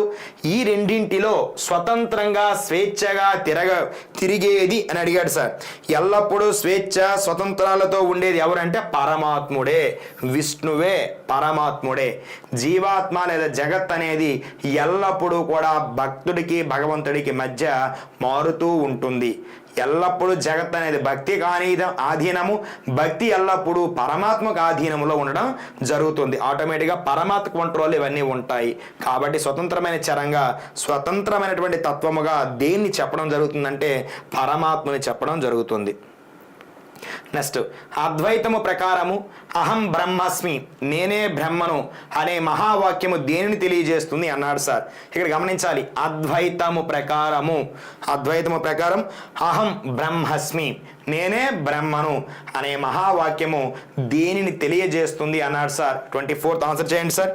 24th అహంకారాన్ని చెప్తుందా, జీవాత్మ పరమాత్మ ఒక్కటే అని చెప్తుందా, దేవుడు సర్వశక్తి మంత్రుడని చెప్తుందా, ప్రపంచం సత్యమని చెప్తుందా? అద్వైతం అనేది దేనిని చెప్తుంది అంటే ప్రధానంగా సార్ మనం గమనిస్తే అహంకారాన్ని ఎప్పుడూ బోధించలేదు సార్, దేవుడు సర్వశక్తి మంత్రులను కూడా ఎప్పుడూ చెప్పలేదు, ప్రపంచం సత్యమని చెప్పలేదు. ఎప్పుడు ప్రపంచం అనేది తాత్కాలికమైనది. మనం ఎప్పుడైతే కోల్పోతామో కాలగర్భం, మన ముందు 3 యుగాలు పోయాయి, కృత త్రేత ద్వాపర యుగాలు అనేవి. సో అప్పుడు ప్రపంచం శాశ్వతమైతే కృత యుగము ఉండాలి, త్రేతాయుగం ఉండాలి, ద్వాపర యుగం ఉండాలి. కానీ ఉన్నాయేటి లేదు, అంటే ప్రపంచం అనేది తాత్కాలికమైనది, సత్యము కాదు. సో ఆన్సర్ ఏమవుతుందంటే జీవాత్మ పరమాత్మ ఒక్కటే అని బోధించేది ఏమిటి అంటే మన యొక్క అద్వైతం అనేది బోధిస్తూ ఉంది సార్. సార్ నెక్స్ట్ శంకరాచార్యులు గురువు ఎవరు సార్? మోస్ట్ ఇంపార్టెంట్ అండి. శంకరాచార్యుల యొక్క తల్లి పేరు మనం గతంలో తెలుసుకున్నాం, ఆర్యమాంబాని. తన యొక్క జన్మతలం తెలుసుకున్నాం, కేరళ రాష్ట్రం కాలడి అని. సో అతని యొక్క జన్మం ఎప్పుడు జరిగిందో తెలుసుకున్నాం. 788 నుండి 820 32 సంవత్సరాల కాలంలో భారతదేశంలో 4 సార్లు పాదయాత్ర చేసి 4 ప్రదేశాల వద్ద తన యొక్క మఠాలు ఏర్పాటు చేశాడు. పూరిలోను, బద్రీనాథ్లోను, ద్వారకాలోను, శృంగేరిలో అని తెలుసుకోవడం జరిగింది. సరే ఇప్పుడు మనకు అడుగుతున్నది ఏమిటంటే శంకరాచార్యులకు తన తత్వమును గూర్చి కానీ తన యొక్క విద్యను గూర్చి కానీ సన్యాస దీక్షనివ్వడంలో కానీ ఎవరు ప్రభావితం చేశారని అడుగుతున్నారు సార్. ఇక్కడ ఆన్సర్ చేయండి సార్. గౌడపాదుడా, గోవింద వల్లభాచార్యుడా, లేదనుకుంటే పతాంజలినా, మధ్వాచార్యుల, ఈ ముగ్గురులో ఎవరు గురువు సార్? ఇక్కడ గమనించాలి, శంకరుడు గురువు ఎవరు అని అడిగాడు సార్. ఇక్కడ ఆప్షన్స్ గౌడపాదుడు, గోవింద భగవత్పాదుడు, పతాంజలిన, మధ్వాచార్యుల. సరే గమనిస్తే పతాంజలి అనేవాడు యోగాకు సంబంధించిన వాడు, మనకు సంబంధం లేదు, యోగా సూత్రాల రచయిత. సార్ మధ్వాచార్యులు ప్రధానంగా గమనిస్తే ఇతను శుద్ధాద్వైతానికి సంబంధించిన వాడు. ప్రధానంగా ఇతను 13వ శతాబ్దానికి చెందినవాడు అండి. సో ఇతడు ఏ శతాబ్దం? 8వ శతాబ్దం. క్రీస్తు శకంలో ముందు 8 వస్తుంది, తర్వాత 13 వస్తుంది, కాబట్టి మధ్వాచార్యులు కాదు. సో ఇప్పుడు మనకి 25th ఏ అండ్ బిలో ఎవరు ఆన్సర్ అవుతారు? గౌడపాదుడా, గోవింద భగవత్పాదుడా? సరే ఆన్సర్ చేయాలి. సరే కొంతమంది ఏ అని పెడుతున్నారు, కొంతమంది బి అని పెడుతున్నారు. సరే ఒకసారి గమనించినట్లయితే ఏ ఆప్షన్ గమనిస్తే సార్ గౌడపాదుడు అనేవాడు గోవింద భగవత్పాదుల యొక్క పరమ గురువు. ఈ గోవింద భగవత్పాదుడు ఎవరు ఉన్నాడో అతని యొక్క గురువు ఎవరు అంటే మన యొక్క గౌడపాదుడు. మరి గోవింద భగవత్పాదుడు ఎవరంటే శంకరాచార్యుల యొక్క గురువు. సరే గమనించాలి. ఇక్కడ మనం గమనిస్తే మనకు సీక్వెన్స్ ఉంది హిస్టరీలో, మీరు ఎప్పుడైనా చూసినట్లయితే సోక్రటీస్ తర్వాత మనం ప్లేటో తర్వాత అరిస్టాటిల్ చాలా మంది ఉన్నారు. దానిలో ముఖ్యమైన వాడు ఎవరంటే అలెగ్జాండర్ అని చెప్తామంట, గ్రీక్ వీరుడు అలెగ్జాండర్. సో ఇది ఒక ఆర్డర్. ఇదే ఇప్పుడు మనం ఇక్కడ గుర్తుపెట్టుకున్నట్లయితే మనకు ఉపయోగపడుతుంది. ముందుగా గురువుగా గౌడపాదుడిని, గౌడపాదుడి తర్వాత మనం తీసుకున్నట్లయితే గోవింద భగవత్పాదుడి తర్వాత ఎవరంటే శంకరాచార్యులు, ఆది శంకరాచార్యుల్ని చెప్పడం జరుగుతుంది. సరే అర్థమైంది అనుకుంటున్నాను. సరే గమనించాలి. ఈ యొక్క గౌడపాదుడు అనేవాడు భగవత్పాదుల గురువు అండి. ఎవరికి? ఈ గోవింద భగవత్పాదుల యొక్క గురువు. ఇక్కడ మనకి ఎగ్జామ్ హాల్లో మీకు ఇబ్బంది పెట్టాలనుకుంటే శంకరాచార్యుల యొక్క పరమ గురువు. సరే ఇక్కడ శంకరాచార్యుల యొక్క ప్రింటింగ్ పడలేదు అనుకోండి ప్రస్తుతానికి. శంకరాచార్యుల యొక్క పరమ గురువు ఎవరు ఈ క్రింది వాణిలో? సరే ఈ బిట్టికి ఎక్స్ట్రా బిట్టు ఒకసారి ఆన్సర్ చేయండి సార్. జస్ట్ ఆ పేరు రాయి ఇక్కడ. ఇప్పుడు ఏబిసిలు పెట్టండి. శంకరాచార్యుల యొక్క పరమ గురువు ఎవరు? సరే ఇక్కడ బిట్ ఏంటంటే శంకరాచార్యుల పరమ గురువు ఎవరు? ఆప్షన్ ఏ గౌడపాదుడా, ఆప్షన్ బి గోవింద భగవత్పాదుడా, ఆప్షన్ సి పతాంజలినా, ఆప్షన్ డి మధ్వాచార్యుల. ఆన్సర్ చేయండి సార్. గుడ్ మార్నింగ్ అండి లక్ష్మి గారు. సరే ఇక్కడ గమనిస్తే శంకరాచార్యుల యొక్క పరమ గురువు ఎవరంటే గౌడపాదుడు, శంకరాచార్య యొక్క గురువు ఎవరంటే గోవింద భగవత్పాదుడు. సరే క్లారిటీ వచ్చింది అనుకుంటున్నాను. సరే గమనించాలి. శంకరాచార్య యొక్క పరమ గురువు అంటే గౌడపాదుని పెట్టండి. శంకరాచార్యుల యొక్క ఓన్లీ అక్కడ ఏమి ఇవ్వలేదు, ముందు ఓన్లీ గురువు ఇచ్చాడు. సో అప్పుడు బి అనేది ఆన్సర్ అవుతుందండి, గోవింద భగవత్పాదుడు. సార్ ప్రస్తుతానికి ఈ వేళతో ఈ యొక్క ఆఫర్ అనేది ఎండ్ అవుతుంది సార్. అన్ని కోర్సులపై కూడా ఇప్పటివరకు పిఆర్ అకాడమీ అనేది మీకు 50% ఆఫర్తో నడిపిస్తూ ఉంది. కానీ రేపటి నుండి ఈ 50% ఆఫర్ అనేది తొలగించబడుతుంది అన్ని కోర్సులపై, ఇంక్లూడింగ్ ఆర్ఆర్బి, ఎస్ఎస్సి, మన ఈ యొక్క ఎండోమెంట్కి సంబంధించిన కోర్సులపై కూడా ఈ యొక్క ఆఫర్ని పిఆర్ అకాడమీ అనేది నిలిపివేయడం జరుగుతుంది రేపటి నుండి. సార్ నెక్స్ట్ గమనిస్తే ద్వైత సిద్ధాంతాన్ని తత్వవాదం అని కూడా పిలుస్తారు అనగా అర్థం ఏమిటి? తత్వవాదము అని పిలుస్తారు, బాగానే ఉంది. మరి తత్వవాదం అనడానికి కారణం ఏమిటి అని మనకు అడుగుతూ ఉన్నాడు సార్. సో ఆప్షన్ ఏ మాయావాదమా, ఆప్షన్ బి వాస్తవిక దృక్పథమా, ఆప్షన్ సి భేదవాదమా, ఆప్షన్ డి శుద్ధాద్వైతమా అన్నాడు సార్. సార్ ఆన్సర్ చేయండి సార్ దీనికి ఒకసారి. సరే గమనిస్తే శుద్ధాద్వైతము వల్లభాచార్యుడికి సంబంధించినదండి. సో మనకు సంబంధం లేదు. అదేవిధంగా భేదవాదం అనేది నింబార్కుడికి చెందినది. సో ఏది ద్వైతాద్వైతాలు బోధించిన వాడు నింబార్కుడు కాబట్టి సో భేదవాదం గురించి చెప్తాడు ఆయన. నెక్స్ట్ మాయావాదము. మాయా అనేది మనకు ఎవరిదంటే ఇది వాస్తవానికి అద్వైతములకు సంబంధించి, ఎందుకు జగత్ మిథ్య అంటాడు కాబట్టి ఇదంతా కూడా అద్వైతములకు సంబంధించినది. కేవలం ద్వైత సిద్ధాంతం ఏమి చెప్తుందంటే వాస్తవిక రియలిస్టిక్ గురించి మాత్రమే మాట్లాడుతూ ఉంది సార్. 26 బి ఆన్సర్ అవుతుందండి మేడం గారు. ఇక్కడ సి అనేది కాదు అండి. సరే గమనించాలి. ఇక్కడ మాయావాదము అనేది అద్వైతమును గూర్చి, వాస్తవికవాదము ద్వైతమును గూర్చి, భేదవాదము అనేది ఇది మనకి నింబార్కుడు స్థాపించినటువంటి అద్వైతమును గూర్చి చెప్తుంది. శుద్ధాద్వైతము అనేది పూర్తిగా ఇది వల్లభాచార్యుడు చెప్పడం జరిగింది సార్. గమనించాలి. ఇది మనకి వాస్తవికత అంటే కేవలం ద్వైతము sir. 26th B answer sir. Satyanarayana గారు డి అనేది కాదు, ఇది శుద్ధాద్వైతము. ఇది కేవలము మన శుద్ధాద్వైతము వల్లభాచార్యుడిది. ఇక్కడ మనం డైరెక్ట్గా ఇచ్చాము ద్వైత సిద్ధాంతము అని. ద్వైత సిద్ధాంతాన్ని మనం గురించి మాట్లాడాలి సార్. అర్థమైంది అనుకుంటున్నాను. సో నెక్స్ట్ వీటికి వెళ్తున్నాను. నెక్స్ట్ అద్వైతము దేనిని వివర్తవాదముగా వివరిస్తుంది? అద్వైతము దేనిని వివర్తవాదముగా వివరిస్తుంది అని మనకు అడగడం జరిగింది సార్. 27th అద్వైతము వివర్తవాదముగా అని మనకు అడుగుతూ ఉన్నాడు. సో ఆన్సర్ ఒకసారి చేయండి సార్. ఆప్షన్ ఏ కర్మ సిద్ధాంతం, ఆప్షన్ బి సృష్టికి సంబంధించిన సిద్ధాంతం, ఆప్షన్ సి భక్తి సిద్ధాంతం, ఆప్షన్ డి ద్వైతాన్ని అంగీకరించడం. సరే ఇక్కడ గమనిస్తే ఇక్కడ అద్వైతం అన్నాం కాబట్టి ద్వైతాన్ని అంగీకరించదు. ఆప్షన్ డి అనేది కాదు. ఇంక ఇక్కడ మనకి ఏమున్నాయి? కర్మ సిద్ధాంతము, భక్తి సిద్ధాంతము. సరే, భక్తి సిద్ధాంతం దేనికి సంబంధించింది అంటే ద్వైతానికి సంబంధించినది. జ్ఞాన సిద్ధాంతం మాత్రమే దేనికి విలీనం అంటే అద్వైతానికి విలీనం. కాబట్టి ఇది కాదు. ఇక ఇప్పుడు మనకి 27th అయితే ఏ లేదా బి? అమ్మా చూడండి, సి కాదు సార్. సి కాదు. సి ఎందుకు కాదు అంటే ఇది భక్తి సిద్ధాంతము. భక్తి సిద్ధాంతము ద్వైతానికి ఆధారం అని చెప్తున్నాము. ఇక్కడ మనం అడిగింది అద్వైతము. సో అయితే కర్మ సిద్ధాంతం అవ్వాలి, లేదా ఆప్షన్ బి సృష్టికి సంబంధించిన సిద్ధాంతం అవ్వాలి. ఇక్కడ గమనించే, ఇక్కడ సృష్టికి సంబంధించిన ఇక్కడ మీకు పక్కన ఒక బ్రాకెట్ ఇవ్వడం జరిగింది. తాడును పాముగా భ్రమించడం వంటిది. ఇక్కడ భ్రమించడము అంటే అసలు తాడు అనేది పాము అవ్వదు, కానీ నువ్వు అనుకుంటున్నావు, అక్కడ లేనిది, అదే మాయ. ఆ వివర్తవాదమే బి అనమాట, కర్మ సిద్ధాంతం కాదు. 27th బి అనేది ఆప్షన్ అండి. Very good sir, very good sir. Next మనకి ఏమి ఇచ్చాడంటే మధ్వాచార్యులకు ఉన్న మరొక పేరు ఏమిటి అని అడిగాడు సార్. మధ్వాచార్యులకు ఉన్న మరొక పేరు ఏమిటి అన్నాడు. ఒకసారి ఇందులో ఆన్సర్ చేసే ప్రయత్నం చేయండి సార్. సార్ ఇక్కడ వల్లభ, ఇక్కడ ఆప్షన్ ఏ శంకరుడు, option B Purna Prajna, option C రామానుజుడు, ఆప్షన్ డి వల్లభుడు.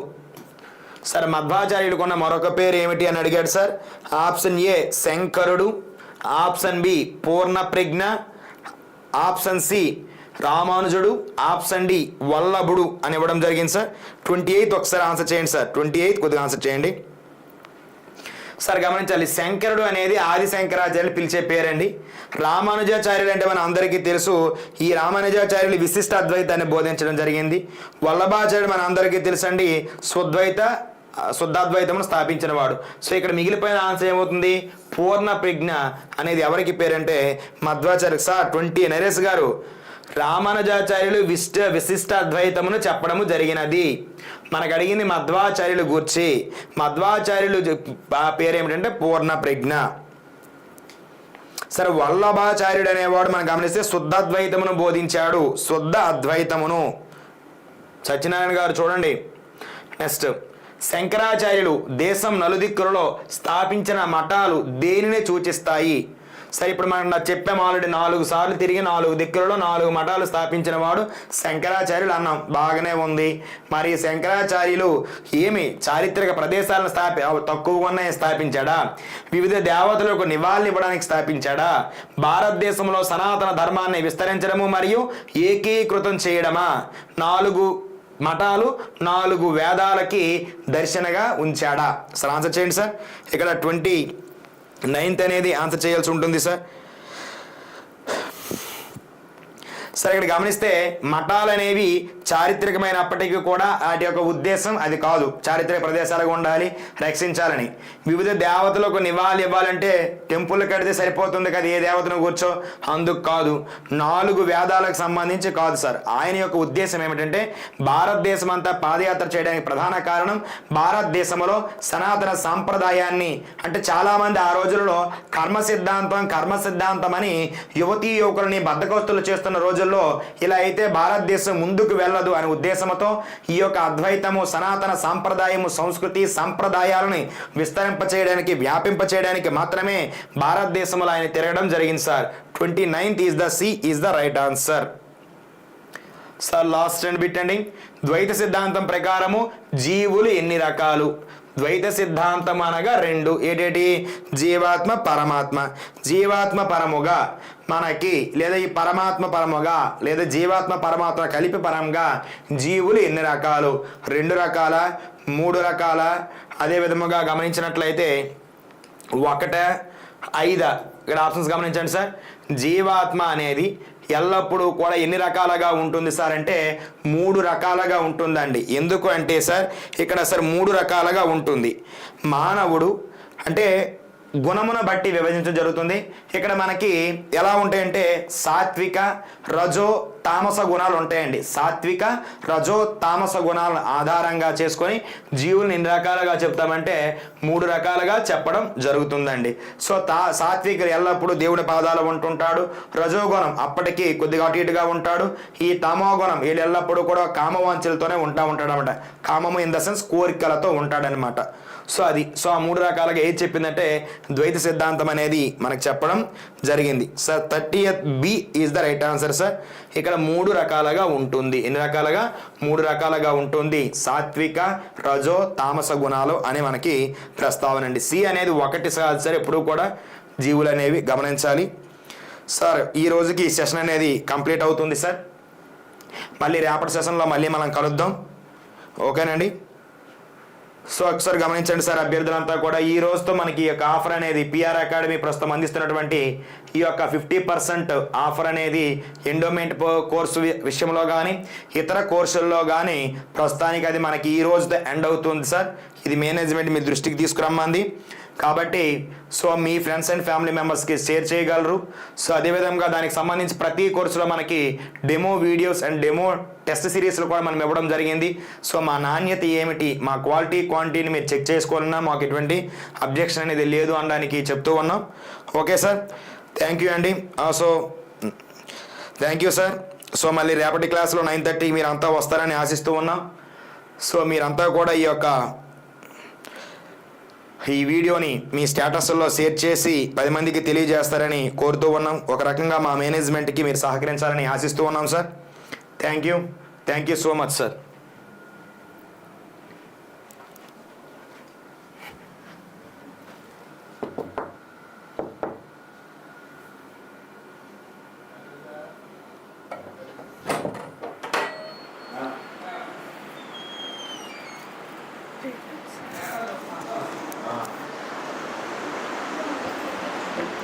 జూలై పెట్టారా?